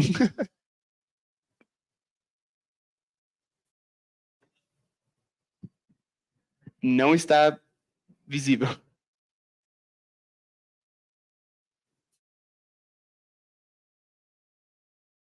Calma. xiaoxiao.du. Eu vou anotar aqui na lousa, pode ser?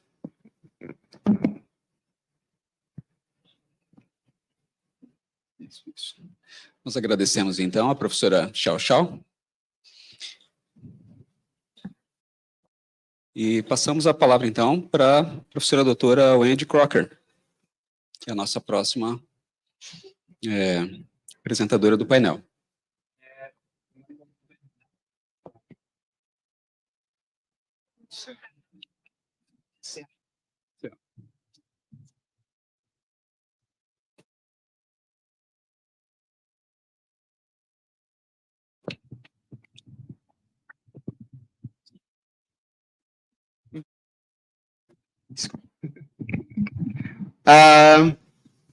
Agora vamos passar a palavra para a doutora Wendy Crocker.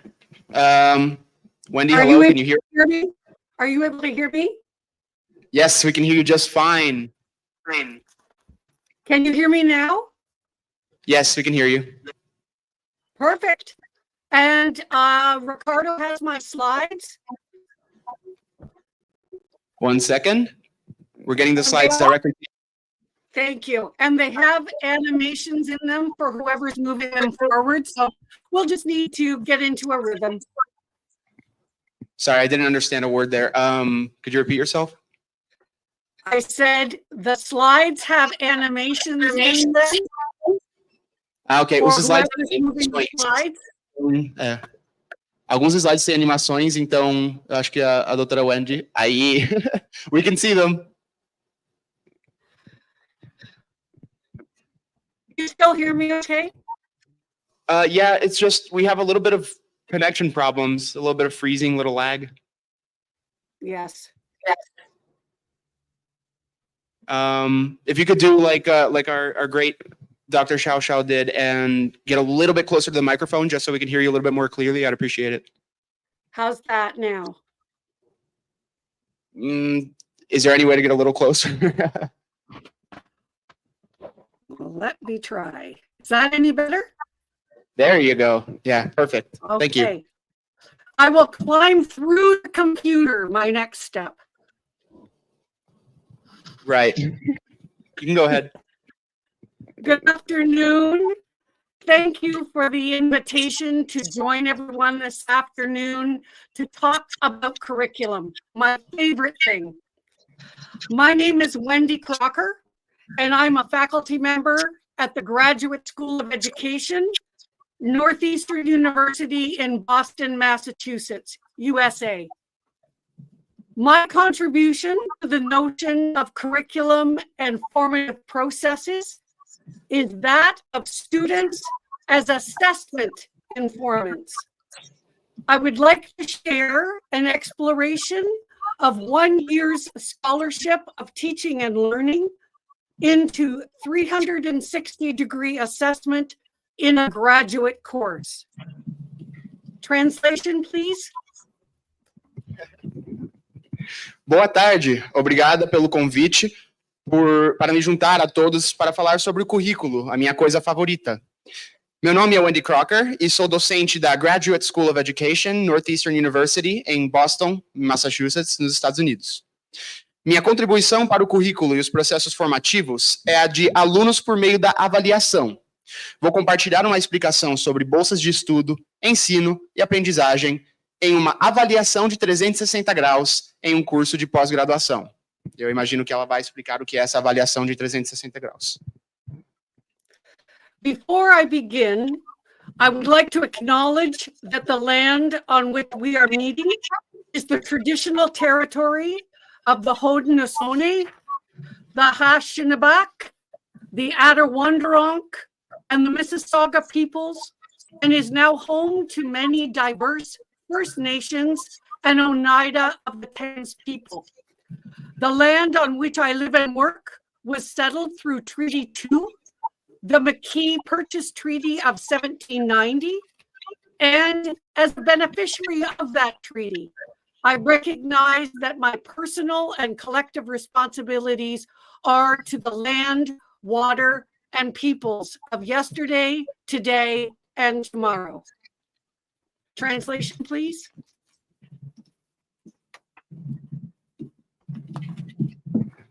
Antes de começar, eu gostaria de reconhecer que a terra em que estou habitando é o território tradicional de vários povos indígenas e agora o lar de muitos povos diversos.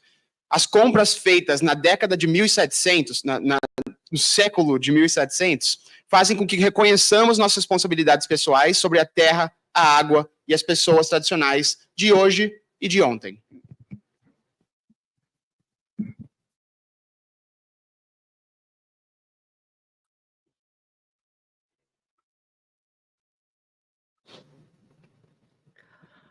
I am still here, but I can't see my slide.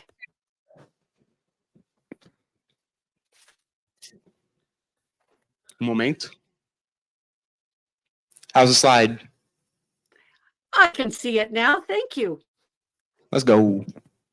As a social constructivist, I believe that I am a product of my experiences and my opportunities to learn with and from others. I spent 30 years in the public education system in Ontario as an educator of children from ages 3 to 13, a teacher of high school students, a principal, a superintendent, a school consultant for young children and early literacies. Here, I learned the power of listening to participant voices in designing learning opportunities and inviting the learner into the formation of the curriculum. We'll need an animation and a translation, please. Vai ter uma animação.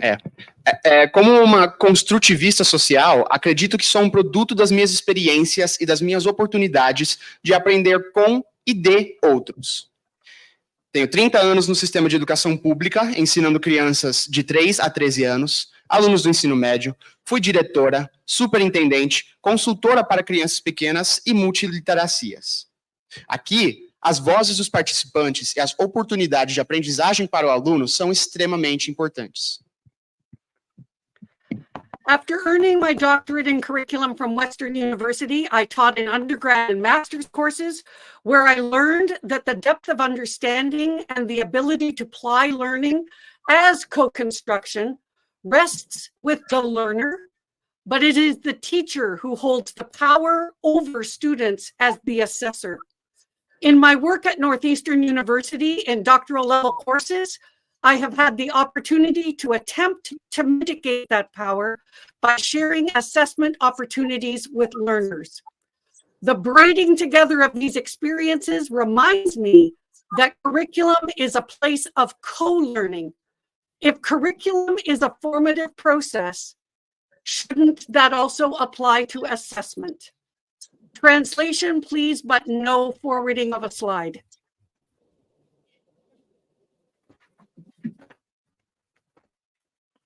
Try not to laugh and translate at the same time. Depois de me formar, entendi que a capacidade de aprender e orientar o aprendizado depende do professor. Eu tive a oportunidade de mitigar este poder, compartilhando oportunidades de avaliação com os alunos.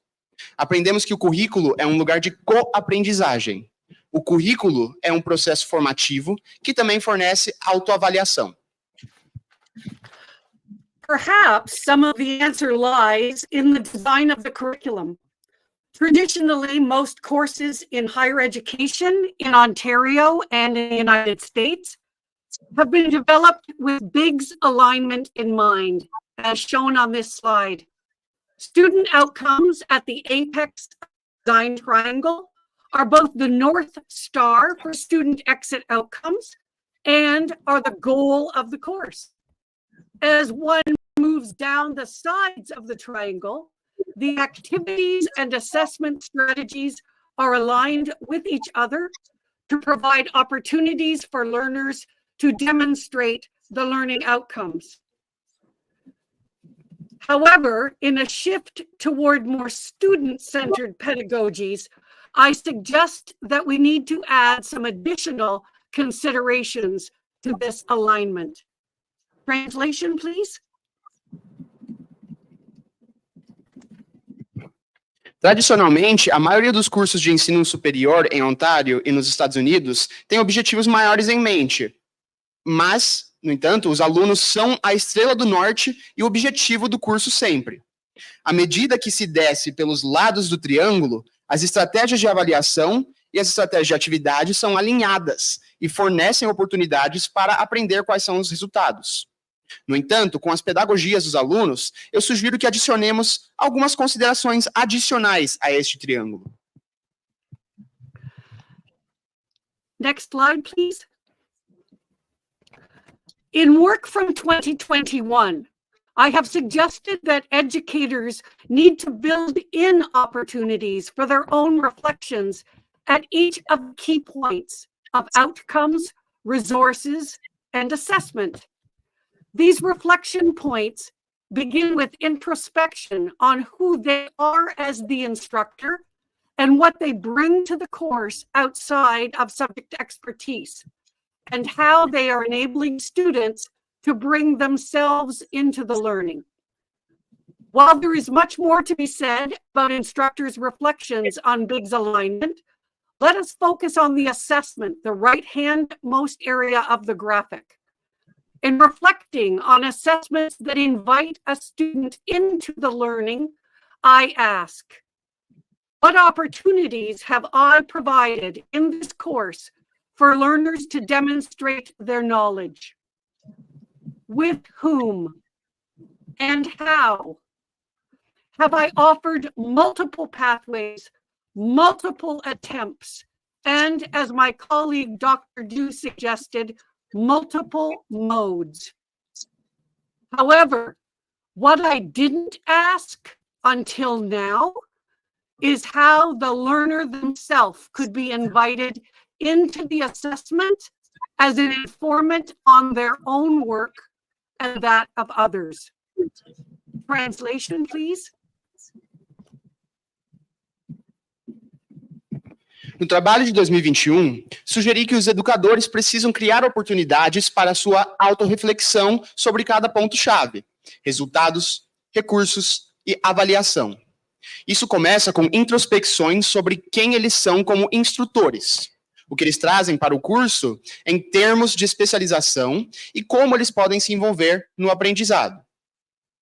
Embora haja muito mais a ser dito, vamos nos concentrar na avaliação, a área mais à direita do diagrama. Ela convida os alunos para o aprendizado e eu pergunto: quais oportunidades são fornecidas para os alunos demonstrarem seu conhecimento? Com quem? E como? Exigimos múltiplos caminhos e múltiplas tentativas, e especialmente múltiplos modos. Uma pergunta que eu não fiz, no entanto, é como que o próprio aluno pode ser integrado em seu trabalho e no trabalho dos outros. The question underpinning this research and driving my scholarship of teaching and learning inquiry is what can be learned by positioning students as curricular informants in a 360-degree assessment process that uses self, peer, and instructor tools and opportunities. Translation, please.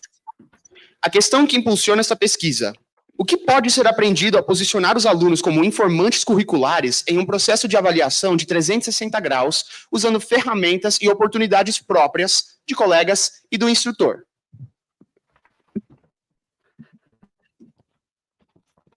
This graphic image represents the course syllabus for the course that was used as the platform for this research. The context is a graduate level course that was designed and taught through 4 sessions over the course of an academic year. The student outcome of this course was for them to design a curricular product that could be used in their own practitioner context. For example, in their classroom or in their own scholarly research. You'll notice that their course is broken down into 6 two-week modules, which provide opportunities for students to learn content, to meet weekly in a group of self-selected peers, to evaluate, discuss, and apply ideas, for each student to record ideas in a virtual sandbox that was renamed the Padlet by the participants, and for each student to submit a KWL, each module, which reflected questions that they had during week 1 as they entered the learning, and then in week 2 as a reflection on their learning and the application of their ideas. There was also opportunity for rehearsal with their colleagues in their pods and with myself as the instructor, and the offering of informal and formal feedback, culminating in a presentation of a revised product. We have animations. Translation, please. Este gráfico representa o programa do curso para uma aula que foi usada como plataforma para essa pesquisa. O contexto é um curso de nível pós-graduação que foi dividido em 4 sessões ao longo de um ano acadêmico. O resultado dos alunos foi projetar um projeto curricular que pudesse ser usado em seu próprio contexto de praticante, em uma sala de aula ou em sua própria pesquisa acadêmica. Cada parte tem 2 módulos que ajudam os alunos a aprender o conteúdo, em um grupo de níveis autoseletivos para discutir, argumentar e aplicar cada aspecto, em uma caixa de areia, não é exatamente isso, mas que foi denominada como tablet pelos participantes. Cada aluno foi solicitado a enviar um KWL, que é um módulo que ajuda eles a entrar na semana 1 por meio do aprendizado e na semana 2 como reflexão sobre a forma que eles aprendem.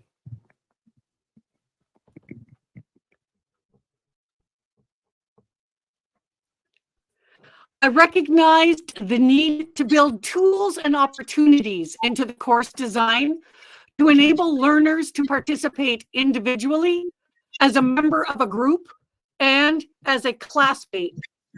The tools were founded in collaboration and negotiation at the center, with the parameters of what was permitted by the School of Education to constitute a course.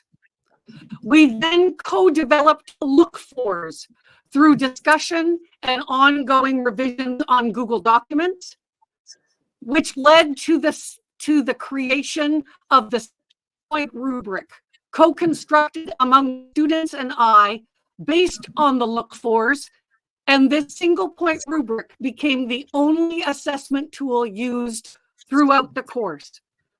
Translation, please. Havia uma necessidade de criar ferramentas e oportunidades que permitissem que os alunos participassem individualmente, como membros do grupo e como colegas de classe. As ferramentas foram criadas em colaboração com negociações no centro, dentro dos parâmetros do que a escola permitia para criar um curso. O Google Docs nos ajudou aqui, nos levando a criar uma rubrica com base nas tarefas, e essa rubrica se tornou a única avaliação usada durante todo o curso. While tools are wonderful, unless there are opportunities to use them, the tools never suit the function. One of the tools was the look-fors, and this is an elaboration of the ways in which we collaborated to create the things that were needed to be seen or present by each student in their final presentation to their pod, and the submission as the culmination of their coursework. These look-fors were negotiated with the course instructor within the conversations in the pod, and then ideas were created and added to on a Google Doc until consensus was reached with the class. Translation, please.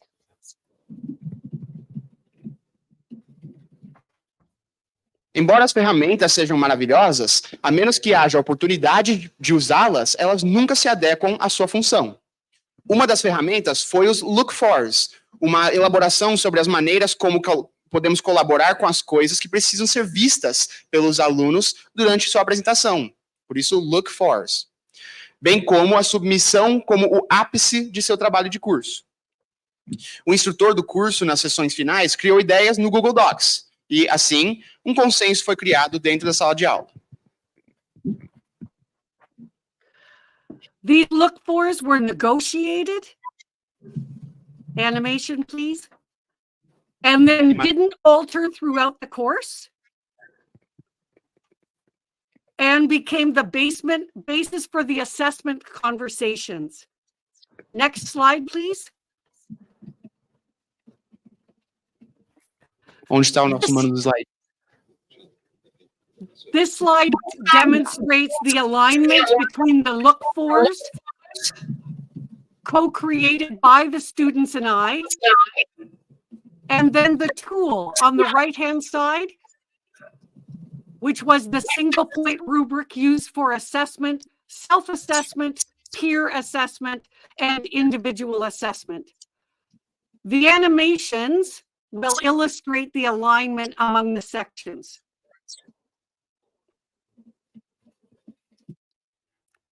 Translation, please.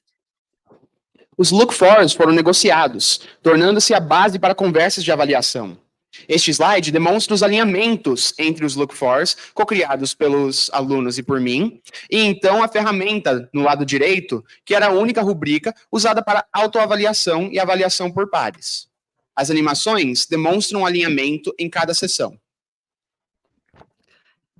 Next slide. This is the single point rubric that has been used by students as a self-assessment.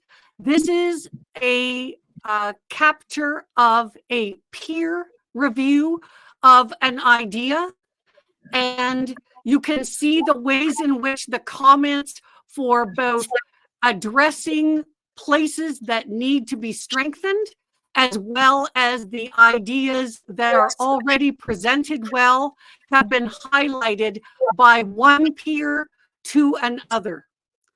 The single point rubric gives opportunities to celebrate strengths as well as identify areas requiring attention. Translation, please.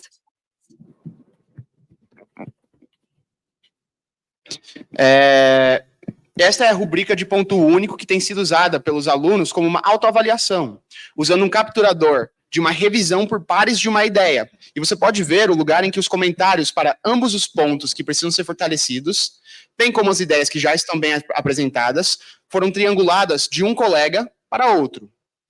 A rubrica de ponto único dá oportunidades para celebrar pontos fortes, bem como identificar ideias que requerem atenção. Avaliação, propriamente.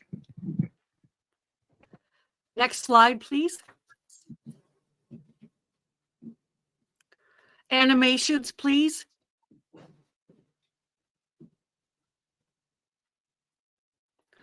The green highlighter indicates the areas of this KWL that were submitted before a module began as an assessment of the prior knowledge a student was bringing into the work of that module, as well as identifying early some of the key conceptions to be realized or demystified.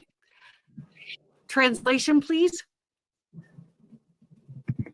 O marcador verde, o marca-texto verde, indicou áreas deste KWL, deste módulo, que foram enviadas antes do início do módulo como uma avaliação do conhecimento prévio que o aluno estava trazendo para o trabalho daquele módulo, além de identificar algumas das principais concepções a serem realizadas ou desmistificadas. More animations, please. Mais animações, por favor.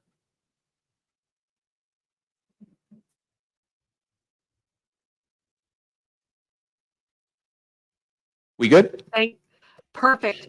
The yellow highlighter indicates the areas that were completed by the learner at the end of the module, where they confirmed their questions from the KW of week 1, as well as extending their thinking as a ragged right edge toward what they would be applying to their culminating activity.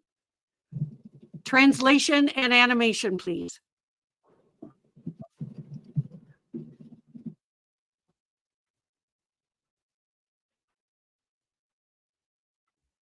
O marca-texto amarelo indica as áreas que foram concluídas pelo aluno no final do módulo, onde eles confirmaram suas perguntas do KW do módulo, na primeira semana, além de ampliar seu pensamento por meio de métodos pelos quais eles contribuiriam para sua atividade coletiva.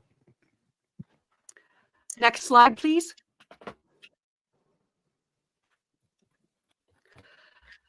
This is a capture of one student's Padlet or sandbox that they use to record ideas, ask self-reflective questions, pose ideas, or confirm what was learned in their journey toward their culminating assessment. Translation, please. Esse é um print da caixa de areia de um aluno, onde eles são solicitados a criar perguntas autorreflexivas, apresentar ideias ou falar sobre o que aprenderam em sua jornada rumo à autoavaliação.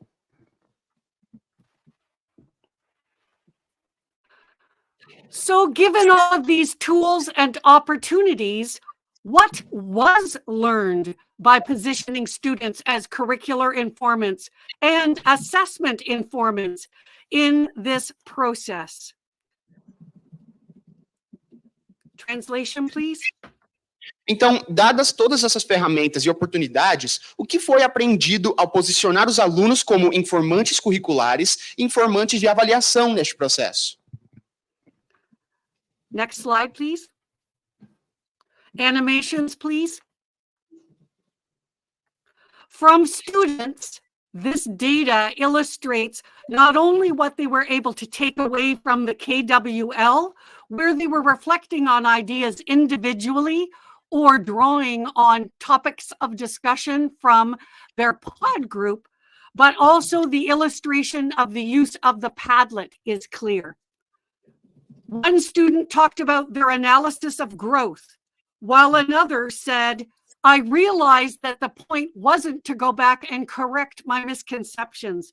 It didn't have to be clean, cohesive, and controlled. I could showcase on the Padlet what I learned, and could house my ideas. And ultimately, the Padlet was a wonderful tool for me to talk to myself as a learner, like I was in a discussion where my thoughts were able to be free, messy, and incomplete. Translation, please.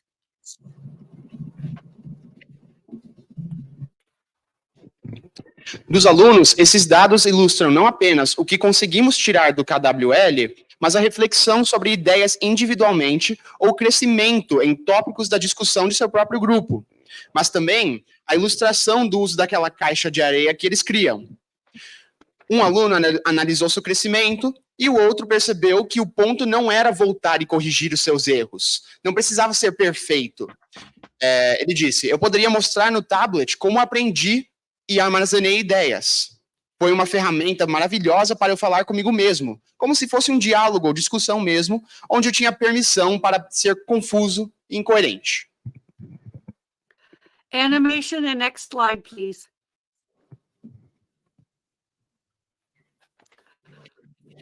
What I learned from peer assessment.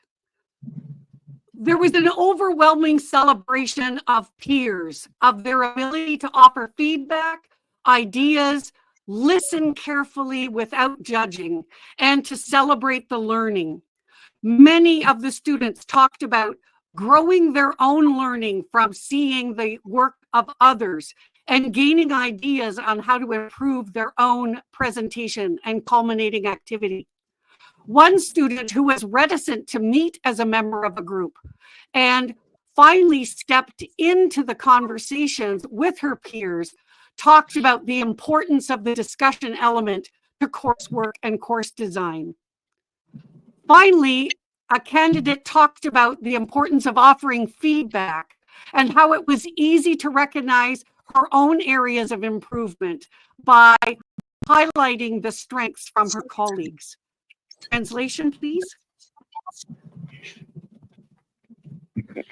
O que eu aprendi com a avaliação por pares é que há uma celebração avassaladora dos pares sobre sua capacidade de ouvir, fornecer e compartilhar seu aprendizado.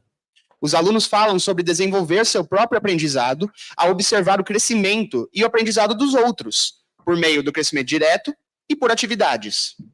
Uma pessoa falou sobre a importância do elemento de discussão. Por fim, a importância de oferecer feedback e como é importante reconhecer nossas próprias áreas de melhoria por meio dos colegas. Next slide. Thank you. And animations. So as an instructor, what am I taking away from this? I can see that the feedback to me from students highlighted that they understood the notion of learning together, that my role wasn't to be the keeper of all knowledge. I celebrated the comment from a student who said that they felt supported by the course design and that how they felt freedom, that every aspect of the course was not going to be assessed.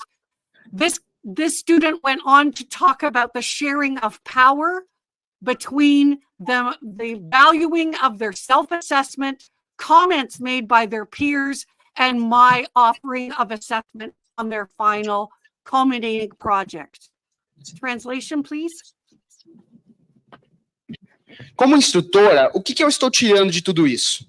Eu posso ver que o feedback dos alunos destacou a noção de aprender juntos, que o objetivo de uma pessoa não é ser o guardião de todo o conhecimento. Eu comemorei muito um comentário de um aluno que disse que se sentiu apoiado pelo design, que não tinha sentido antes a liberdade de avaliar. Eles falam sobre o poder do limite da autoavaliação, comentários de seus colegas e os meus próprios comentários sobre o projeto final. And ultimately, what did I learn or what was confirmed for me? Could students be assessment informants if we truly believe that curriculum is a formative process? I learned the influence of 360-degree assessment needed to be taken into account in the elements of my course design. It could not be added in as we went along, nor could it be an afterthought. This was represented in the need to have 2-week modules, incorporating multiple checkpoints for students with their colleagues and with myself, the ability for them to have meetings of their pod, and places that were individual without access by anyone else for them to have reflection. There also needed to be ongoing negotiation and collaboration with students. And I needed to honor the ideas that came out of those collaborations. This was an outward and tangible demonstration of shared power and control in the course. Translation, please. E, finalmente, o que eu aprendi? Ou o que foi confirmado para mim? Os alunos poderiam ser informantes de avaliação se realmente acreditássemos que o currículo é um processo falho? A avaliação de 360 graus precisa ser levada em consideração nos elementos do design do meu curso. Ela não poderia ser realizada à medida que avançávamos, nem poderia ser uma reflexão tardia. Isso foi representado na necessidade de ter módulos de 2 semanas, incorporando vários pontos de verificação para os alunos com seus colegas e comigo, a capacidade de eles terem reuniões e lugares que fossem individuais, sem acesso de ninguém, para que pudessem ter reflexões. Também precisava haver negociação e colaboração contínuas com os alunos, e eu preciso honrar as ideias que surgiram dessas colaborações. Esta foi uma demonstração externa e tangível de experiências compartilhadas. Animation, please.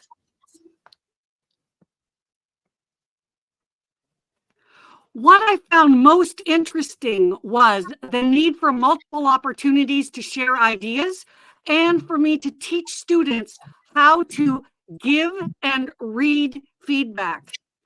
In an environment so acculturated to grade point averages, A+, and 95%, it was important for students to read feedback from their peers, not as errors, but rather as ways to grow an idea, strengthen a concept. As an instructor, I had to learn how to be both foreground in being the person who was driving the ship, so to speak, but also taking a background in sharing knowledge and ideas as a demonstration of truly valuing everyone's funds of knowledge. Finally, in order to honor assessment as a formative practice, there must be time for teaching, for student practice, both with teacher presence and away from teacher presence, as well as developmental and evaluation tools for assessment. Translation, please. O que achei mais interessante foi a necessidade de múltiplas oportunidades para compartilhar ideias e a necessidade de mostrar aos alunos como visualizar e como ler o feedback. Em um ambiente tão acostumado a médias, a notas 1000 e aos 95%, era importante ler o feedback não como erros a serem corrigidos, mas como formas de desenvolver ideias e conceitos. Tive que aprender a ler o primeiro plano, sendo a pessoa que estava dirigindo o navio, pilotando o navio, por assim dizer, mas também adquirindo experiência em compartilhar conhecimento e ideias, como demonstração de avaliar verdadeiramente o conhecimento de todos. Finalmente, para honrar a avaliação como uma prática formativa, deve haver tempo para o ensino, para a prática do aluno, tanto com a presença do professor, quanto longe da presença do professor, bem como ferramentas de desenvolvimento e avaliação para a autoavaliação. Ultimately, with students as assessment informants and considering 360-degree assessment as a formative process, no one of us is as smart as all of us. Translation, please. Em última análise, o que os alunos consideram como informantes da avaliação e considerando a avaliação de 360 graus como um processo formativo, Nenhum de nós é tão inteligente quanto todos nós. Thank you for this opportunity to be with you today. Thank you for the excellent tech support and translation. If you would like to speak more about curriculum, about 360-degree assessment, or for me to share my tools with you from this course, I am happy to do so. Thank you.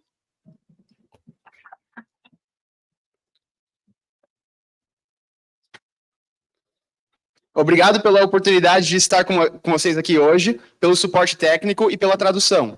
Se você quiser falar mais sobre currículo, avaliação de 360 graus, ou se quiser que eu compartilhe minhas ferramentas com você, ficarei feliz em fazê-lo. Nós agradecemos, então, a apresentação do painel pelo professor Márcio, pela professora Xiao Xiao, pela professora Wendy, especialmente pela professora Wendy Xiao Xiao, por falarem devagar, né, porque isso ajudou bastante na tradução.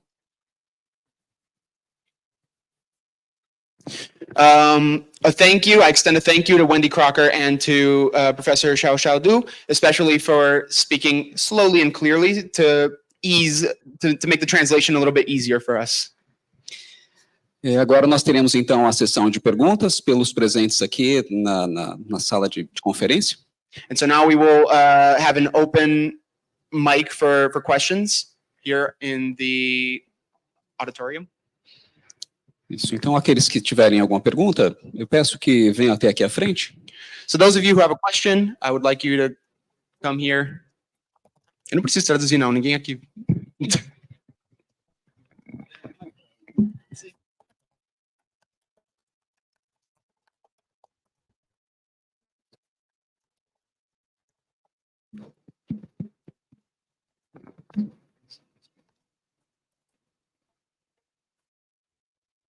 Por favor.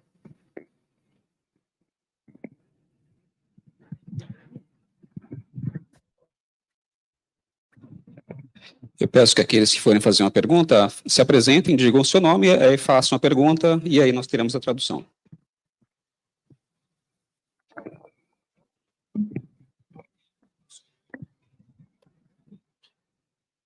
Bom, boa tarde a todos, a todas.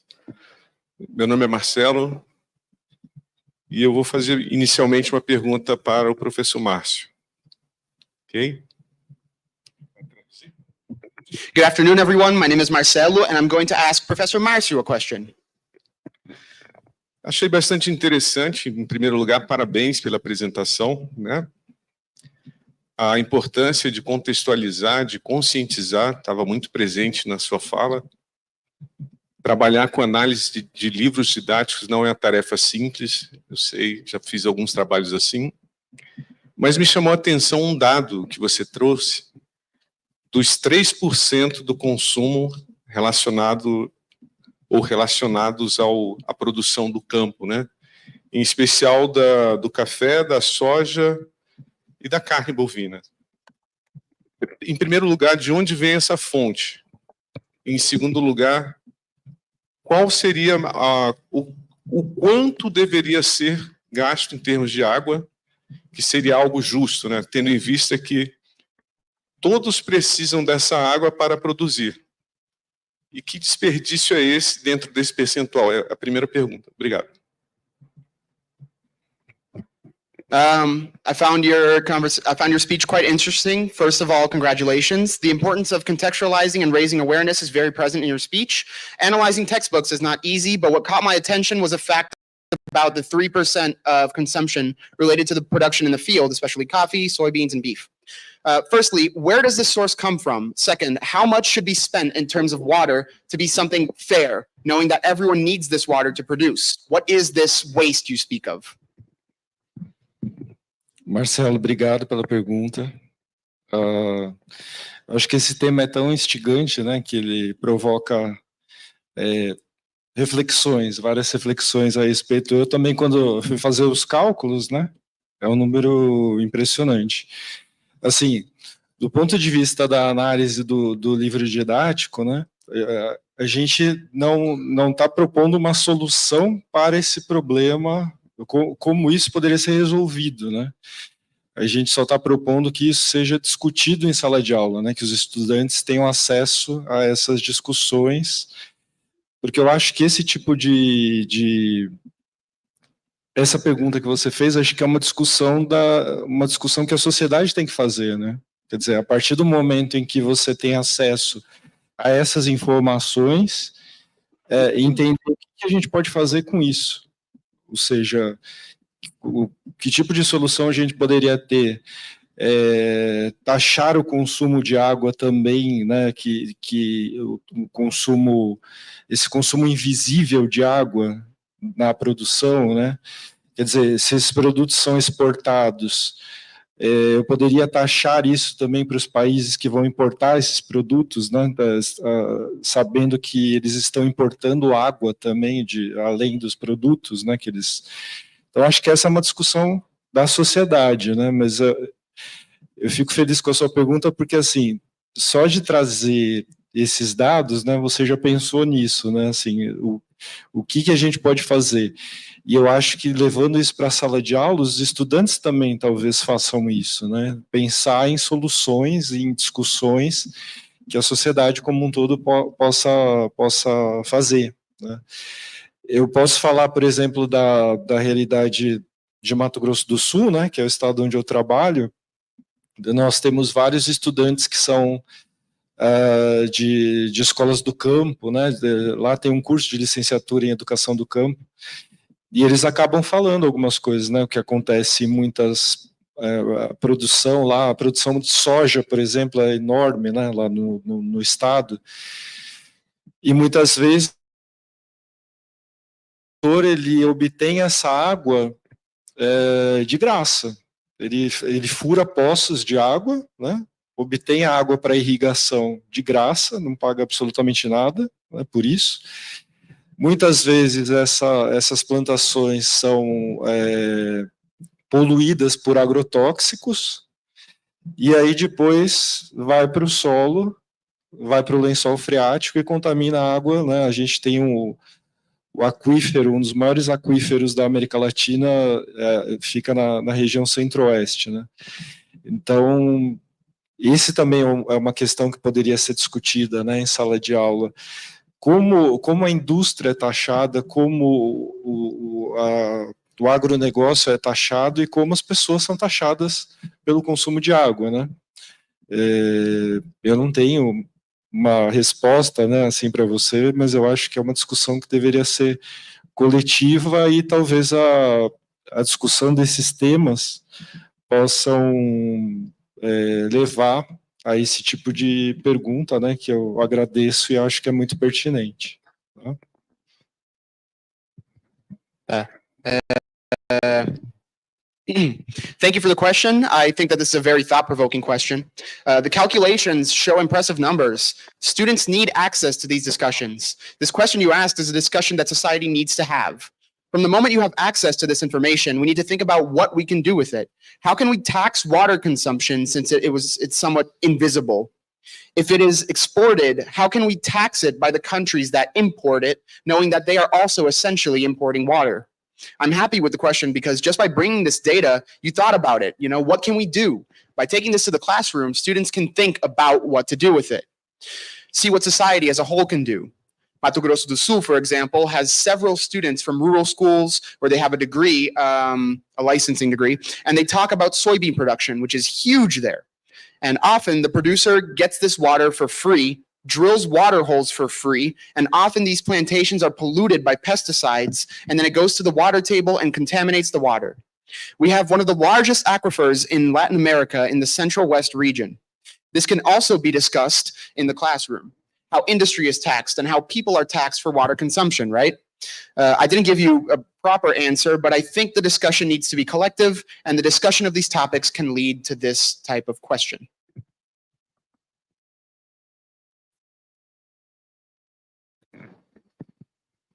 Mais alguma pergunta?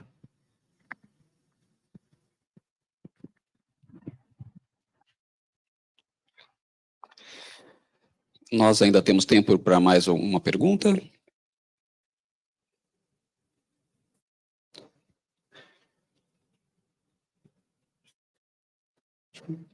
Vamos para você.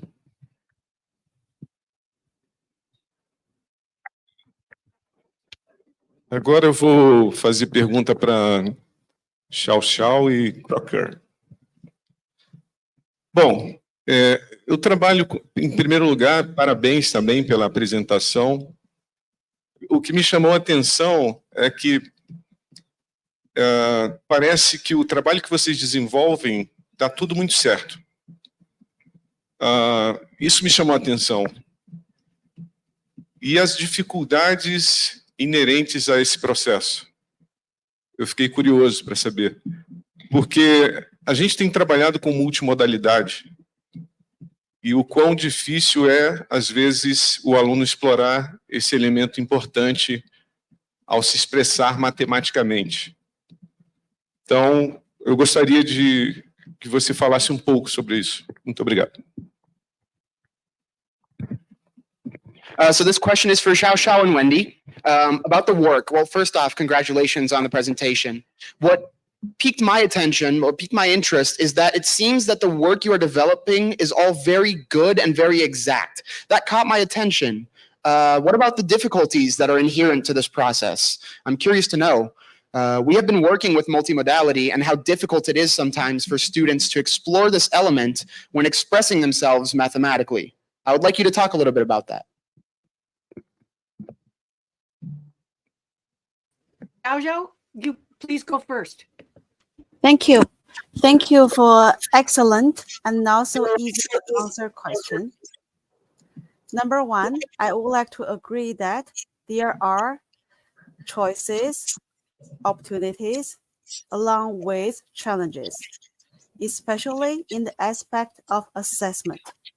I'm so happy my colleague Dr. Crocker talked about assessment. I prepared 3 slides talking about how to assess students' multimodal work. In my presentation, I shared grade 8 Nicole's classroom and grade 9 Heather's classroom. In Nicole's classroom, middle year students co-constructed, co-created rubric along with their teacher. In high school setting, Heather created a 5-point rubric to assess students' multimodal work. So assessment is very challenging. The misconception I want to point out is doing multimodal work is not about asking students to draw, to sing, to dance, to go outside of the world. It is about honoring, celebrating what students come with them. Teachers find ways to honor and include students' talents in their work. So challenge lies in the assessment, but peer support, instructor support, that's valuable. The other challenge is regarding teachers' ways of designing. Not all English teachers will give up writing essays. 2 examples I have shown here are about multimodal meaning making, but it doesn't mean that we don't write essays. We don't write papers. We do. We just do it in multimodal ways. I hope this answers your question.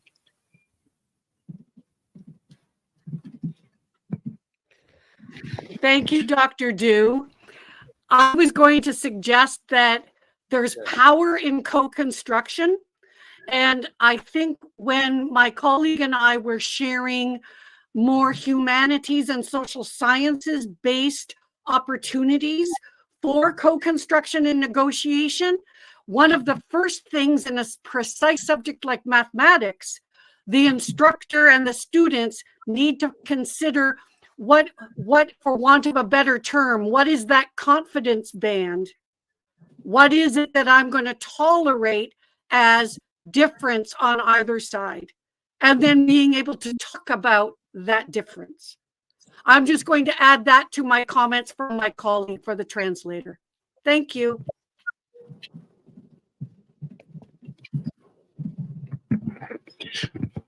Obrigado pela excelente pergunta. Em primeiro lugar, eu gostaria de concordar que há escolhas e oportunidades junto com desafios, especialmente em aspectos de avaliação. Estou feliz que a Wendy falou sobre avaliação. Eu preparei 3 slides sobre como avaliar alunos e, na minha apresentação, compartilhei algumas sala de aula. Na sala de aula da professora Nicole, o círculo de coragem construído com carvão, e na sala de aula da Heather, algum trabalho multimodal. É muito desafiador, mas o equívoco é que o trabalho multimodal seja mais difícil do que pedir aos alunos para pular, por exemplo, cantar ou dançar. Esse ensino multimodal é sobre celebrar o que os alunos podem fazer. Os professores tentam homenagear os alunos de acordo com suas capacidades. É o apoio que é valioso. Um desafio, porém, são as maneiras do professor projetar isso, porque nem todo professor vai concordar em desistir de escrever as redações clássicas de antes. Mas nada disso significa que não pedimos aos alunos para fazer também, né, essas redações. Espero que isso responda à sua pergunta.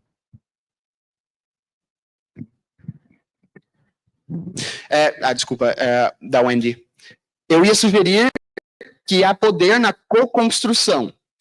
Quando meus colegas estavam compartilhando oportunidades baseadas em ciências humanas e sociais, uma das primeiras coisas que surgiram sobre matemática é como que os instrutores e alunos precisam considerar a confiança e o que tolerar como diferente no lado disciplinar, o que é inovador ali. Eu só queria acrescentar isso aos comentários do meu colega. Sim, temos mais uma pergunta. Se for bem rapidinho, que a gente já está atrasado no coffee, né? Pois não, pode se dirigir até aqui à frente.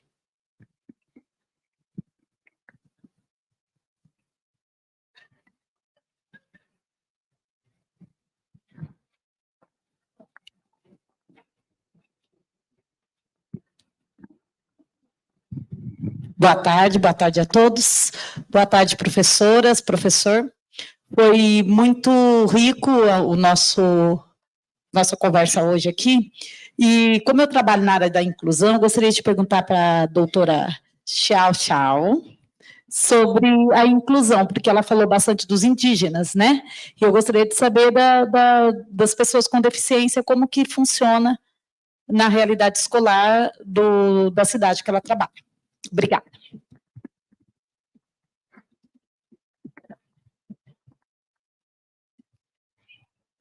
Reni. Hello, good afternoon. I am Heni. And as I work in the area of inclusion, I would like to ask Professor Xiao, who spoke about indigenous people, how the school inclusion works in the city where she works. Thank you for excellent question from Hini. First of all, I want to acknowledge and confess that the word of inclusion is difficult to define and is situated within particular context. When we talk about inclusion in educational setting, we often talk about creating an inclusive learning environment. When we pair the word inclusion with indigenous students or indigenous population, what does that mean in a local school setting? I'm going to give an example of a local school called Amber Trail Community School in the city of Winnipeg. When you walk to the school, open up the door, you will see many indigenous artist pieces. You will see how children and teachers co-writing land and water acknowledgement. You will be hearing drumming. You will be observing a community garden. You will visiting classroom, seeing children are the knowledge keepers and disseminators. A grade 1-2 child can show us how to harvest sage, how to bundle it up. So the inclusion, the inclusive learning community is built, maintained by a whole community of learners. Children are put in the center. Knowledge keepers, indigenous communities are invited to community settings to share their learning, their teaching. Field trips should be reconstructed, considering how to involve families and community together, learning from the local. A theme constantly present in the city I work with in a lot of places would be land. Consider land as our teacher. Consider our siblings, friends, cousins as people of circle who can teach us. So all in all, inclusivity, inclusion, those are contextual words, can be enacted by local school communities, thinking about place, people, diverse perspectives, and meaningful, actionable ways to show knowledge learning is a co-constructed process.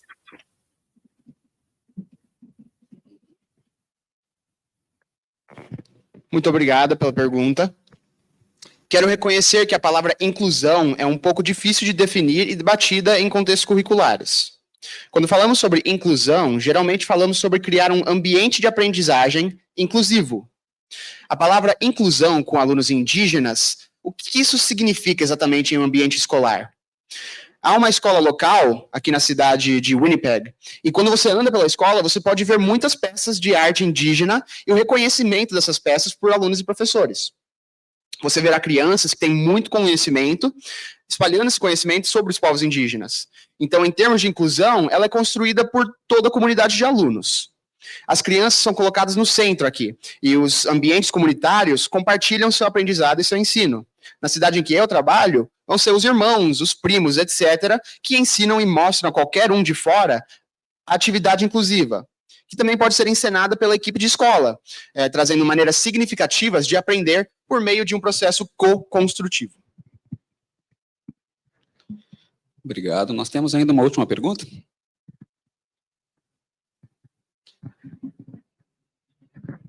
Pessoal, vou tomar a liberdade de fazer minha pergunta em inglês para o pessoal, tá? So, hello everyone. So, first of all, thank you so much for accepting our invitation for this Congress and for sharing such a great piece of research with us. I really appreciated that. So, thank you all. My question is about research, like developing research in curriculum within the classrooms, right?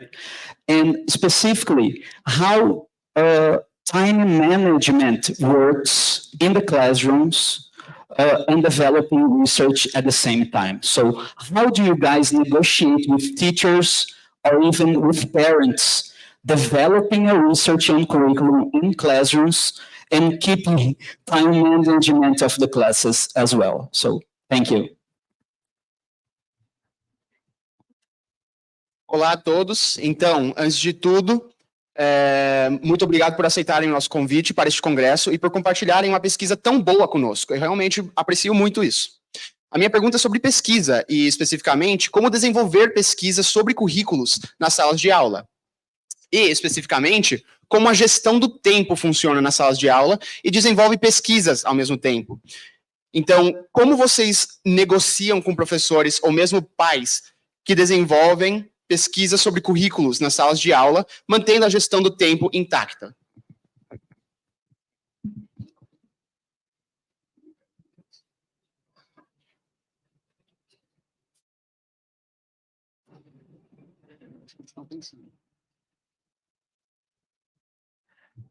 That question was for our Canadians, Xiao Xiaodu and Wendy Crocker.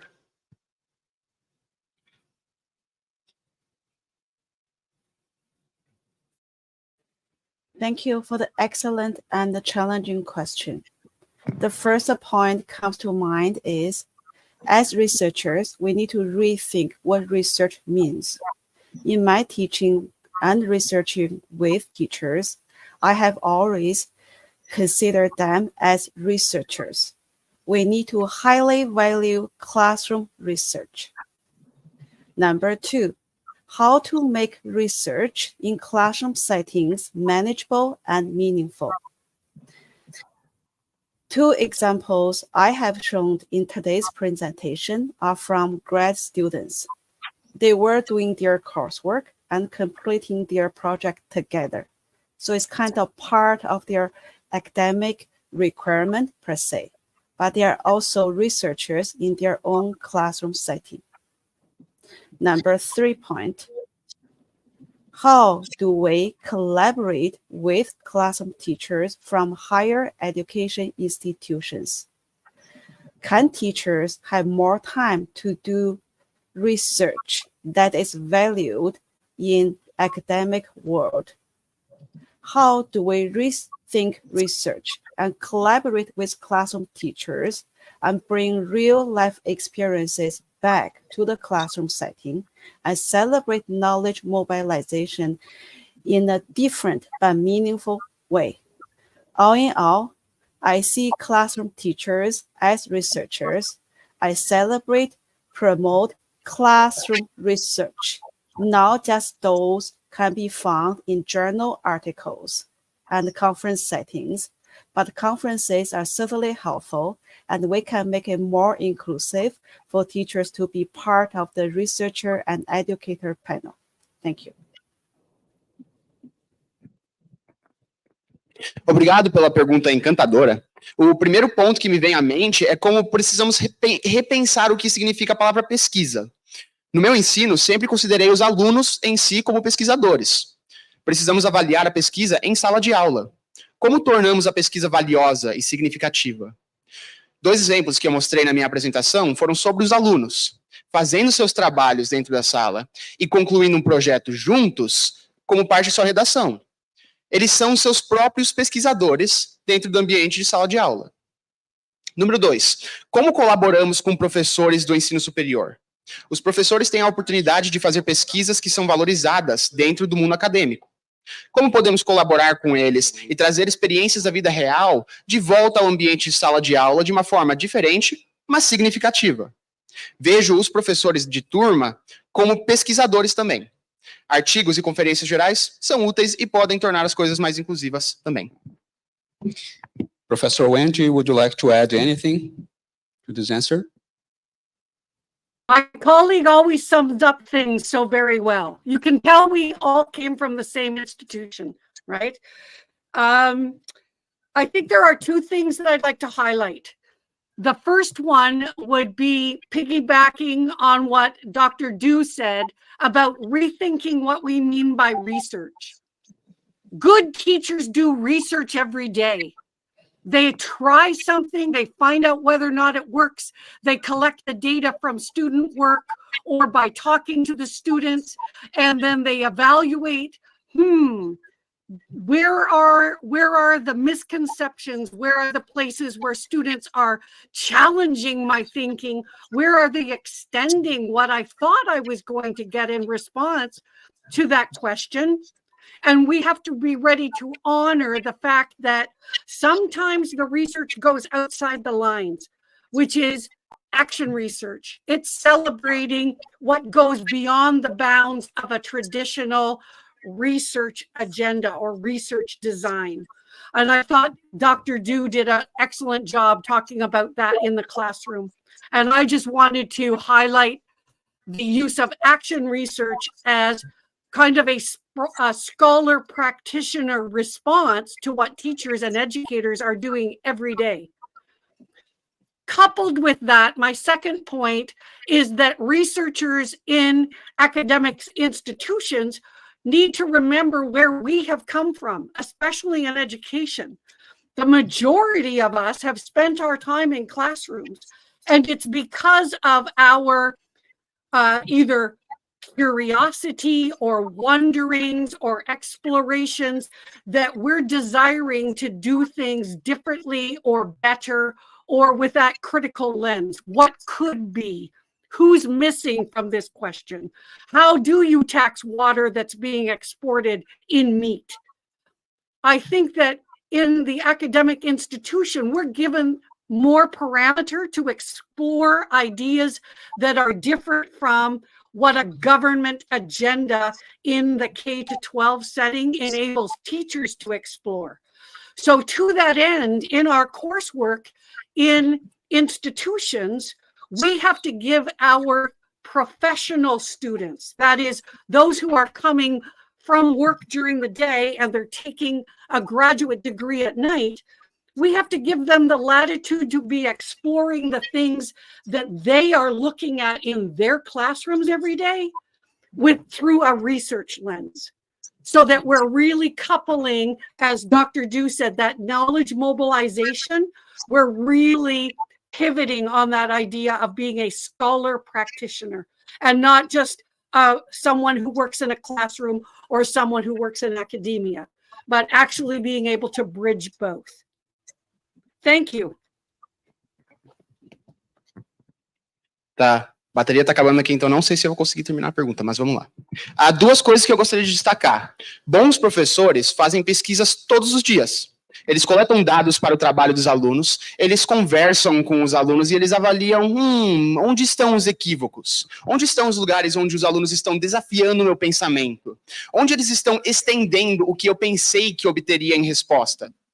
Precisamos honrar o fato de que a pesquisa pode ir além dos limites, celebrando o que vai além da nossa ideia de agenda geral de pesquisa.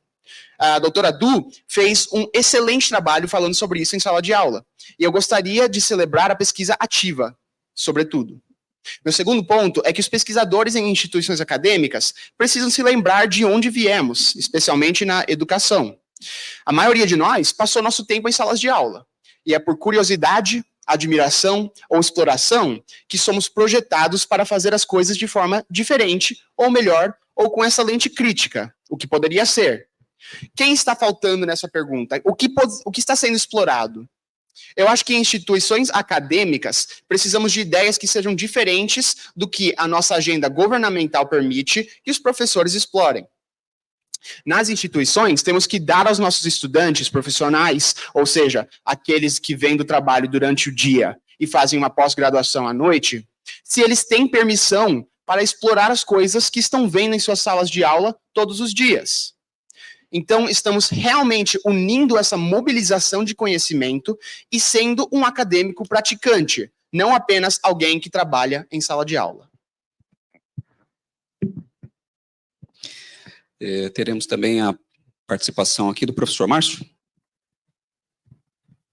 Ricardo, obrigado pela pergunta. Eu queria aproveitar até para fazer alguns comentários que são desafios, né? Colocar para vocês alguns desafios dessas pesquisas que a gente tem feito sobre currículo. Um é esse ponto que você coloca de muitas pesquisas não se adaptarem ao currículo prescrito que o professor trabalha em sala de aula. Então, eu vejo muitos colegas pesquisadores que os professores dizem, eu não consigo fazer isso no tempo que eu tenho, né, porque eu preciso cumprir os conteúdos que o currículo estadual ou federal determina, e até muitos pesquisadores fazem esse trabalho fora do horário de aula, né, com um grupo restrito de alunos, e muitas vezes com o professor fora do contexto de sala de aula.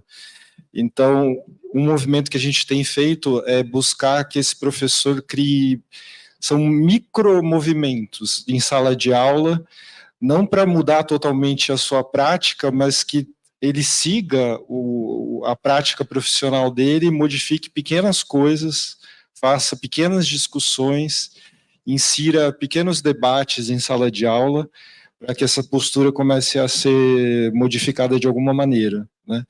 Uma resistência muito grande que a gente tem encontrado, sobretudo com professores de matemática, é que eles têm um medo enorme da questão do improviso. Assim, a matemática é uma coisa muito... O professor tem a resposta, e eu sei qual é a resposta, e o trabalho do aluno é chegar nessa resposta que eu conheço. Quando você abre demais as discussões, os alunos podem trazer várias questões e vários assuntos para o debate que nem sempre o professor dá conta de contemplar. E esse a gente percebe que é algo que poderia ser abordado até na formação inicial, né? Tirar esse sentimento de medo em relação ao improviso ou até ao não saber responder alguma coisa que os alunos colocam, né? Então, acho que esse é um ponto...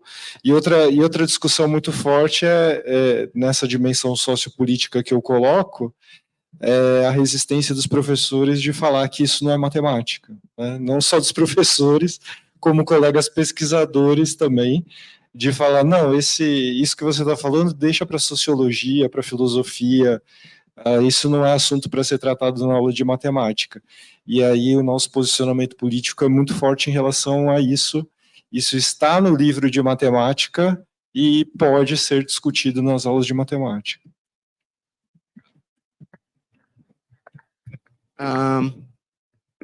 A few comments, some challenges when it comes to research on curriculum regarding the point you made about many studies not adapting to the pre-written curriculum that teacher works on, the teacher works on in the classroom.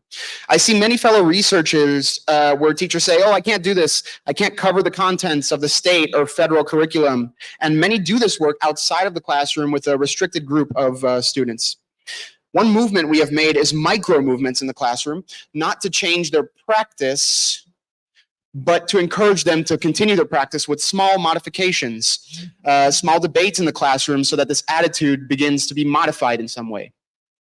One sort of resistance we have encountered from math teachers is that they are extremely close-minded when it comes to especially questions and discussion and improvisation, especially things that are out of their comfort zone, so to speak.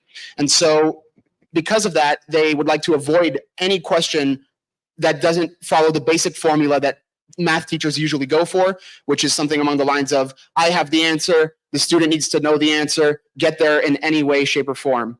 And even beyond that sort of resistance, we also have the natural resistance of teachers who believe that this sort of subject should be limited exclusively to subjects from human sciences such as sociology or philosophy, and that things like that should stay outside of the mathematics courses.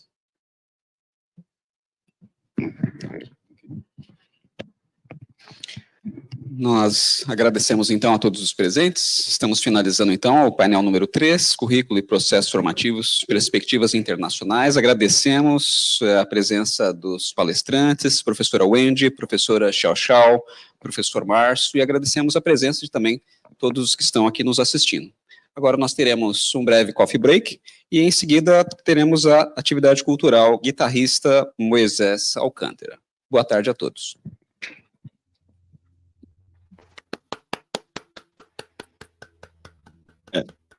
Antes do coffee, como forma de agradecimento, em nome da comissão organizadora e do professor Ricardo Scocuglia, que é responsável pelo evento, nós vamos entregar algumas lembranças para os participantes.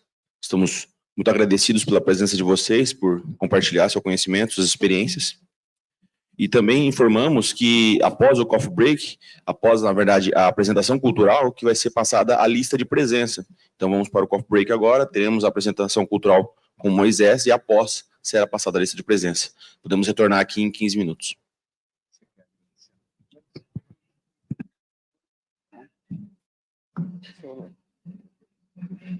Muito obrigado.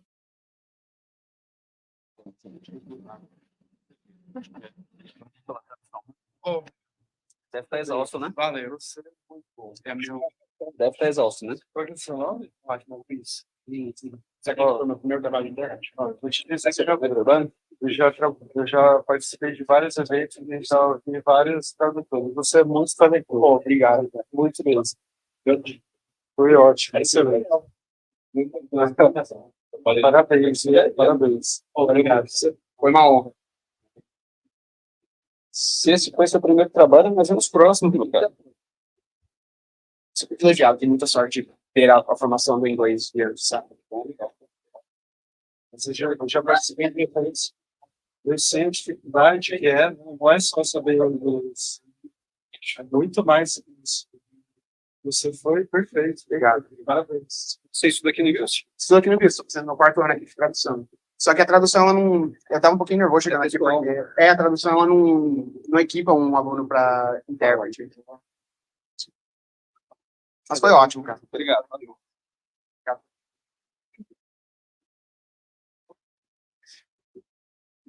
Obrigado.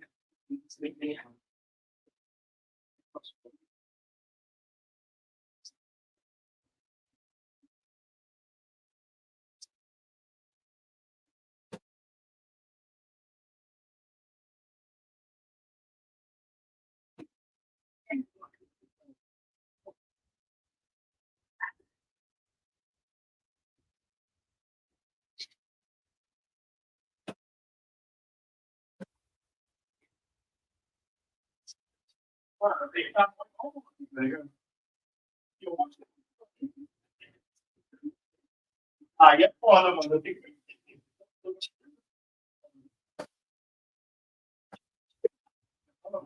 Aham.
Retornamos agora para a nossa segunda atividade cultural. Nós convidamos o Moisés.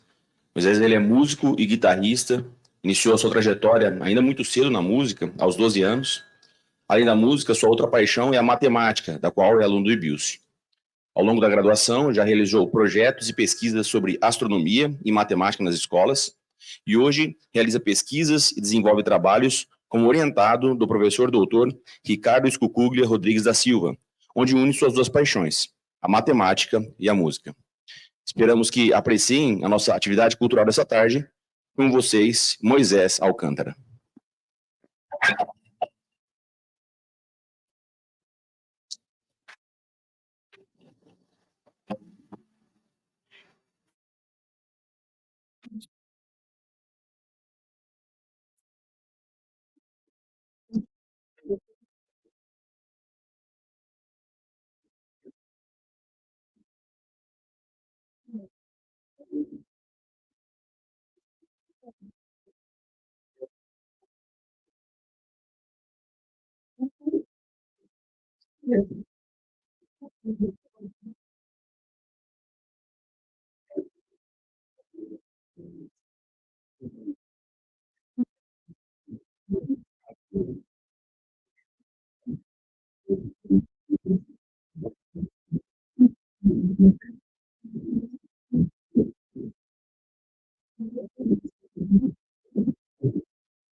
Valeu, pessoal. Começar com coisa, então, é muito feliz, que é uma música que traz bastante energia e, literalmente, é um trem maluco. Então, eu sempre gosto de abrir com essa música. E agora a gente vai um pouquinho para a carreira solo do Ozzy Osbourne e a gente vai tocar também agora No More Tears. Quem é dos anos 80 aí? Agora. Muito obrigado pela oportunidade de todos vocês estarem aqui. Está sendo muito legal. Então, vamos se divertir junto. E, ó, vamos fazer que a aula não seja à distância, que parece que tem que estar 40 pessoas lá, ninguém fala nada. Grita comigo.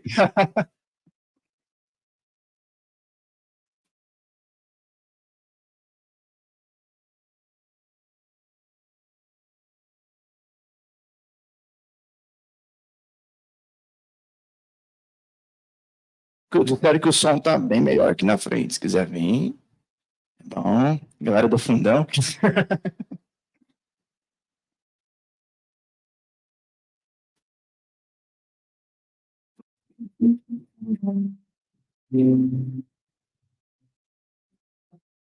Então, com vocês, No More Tears.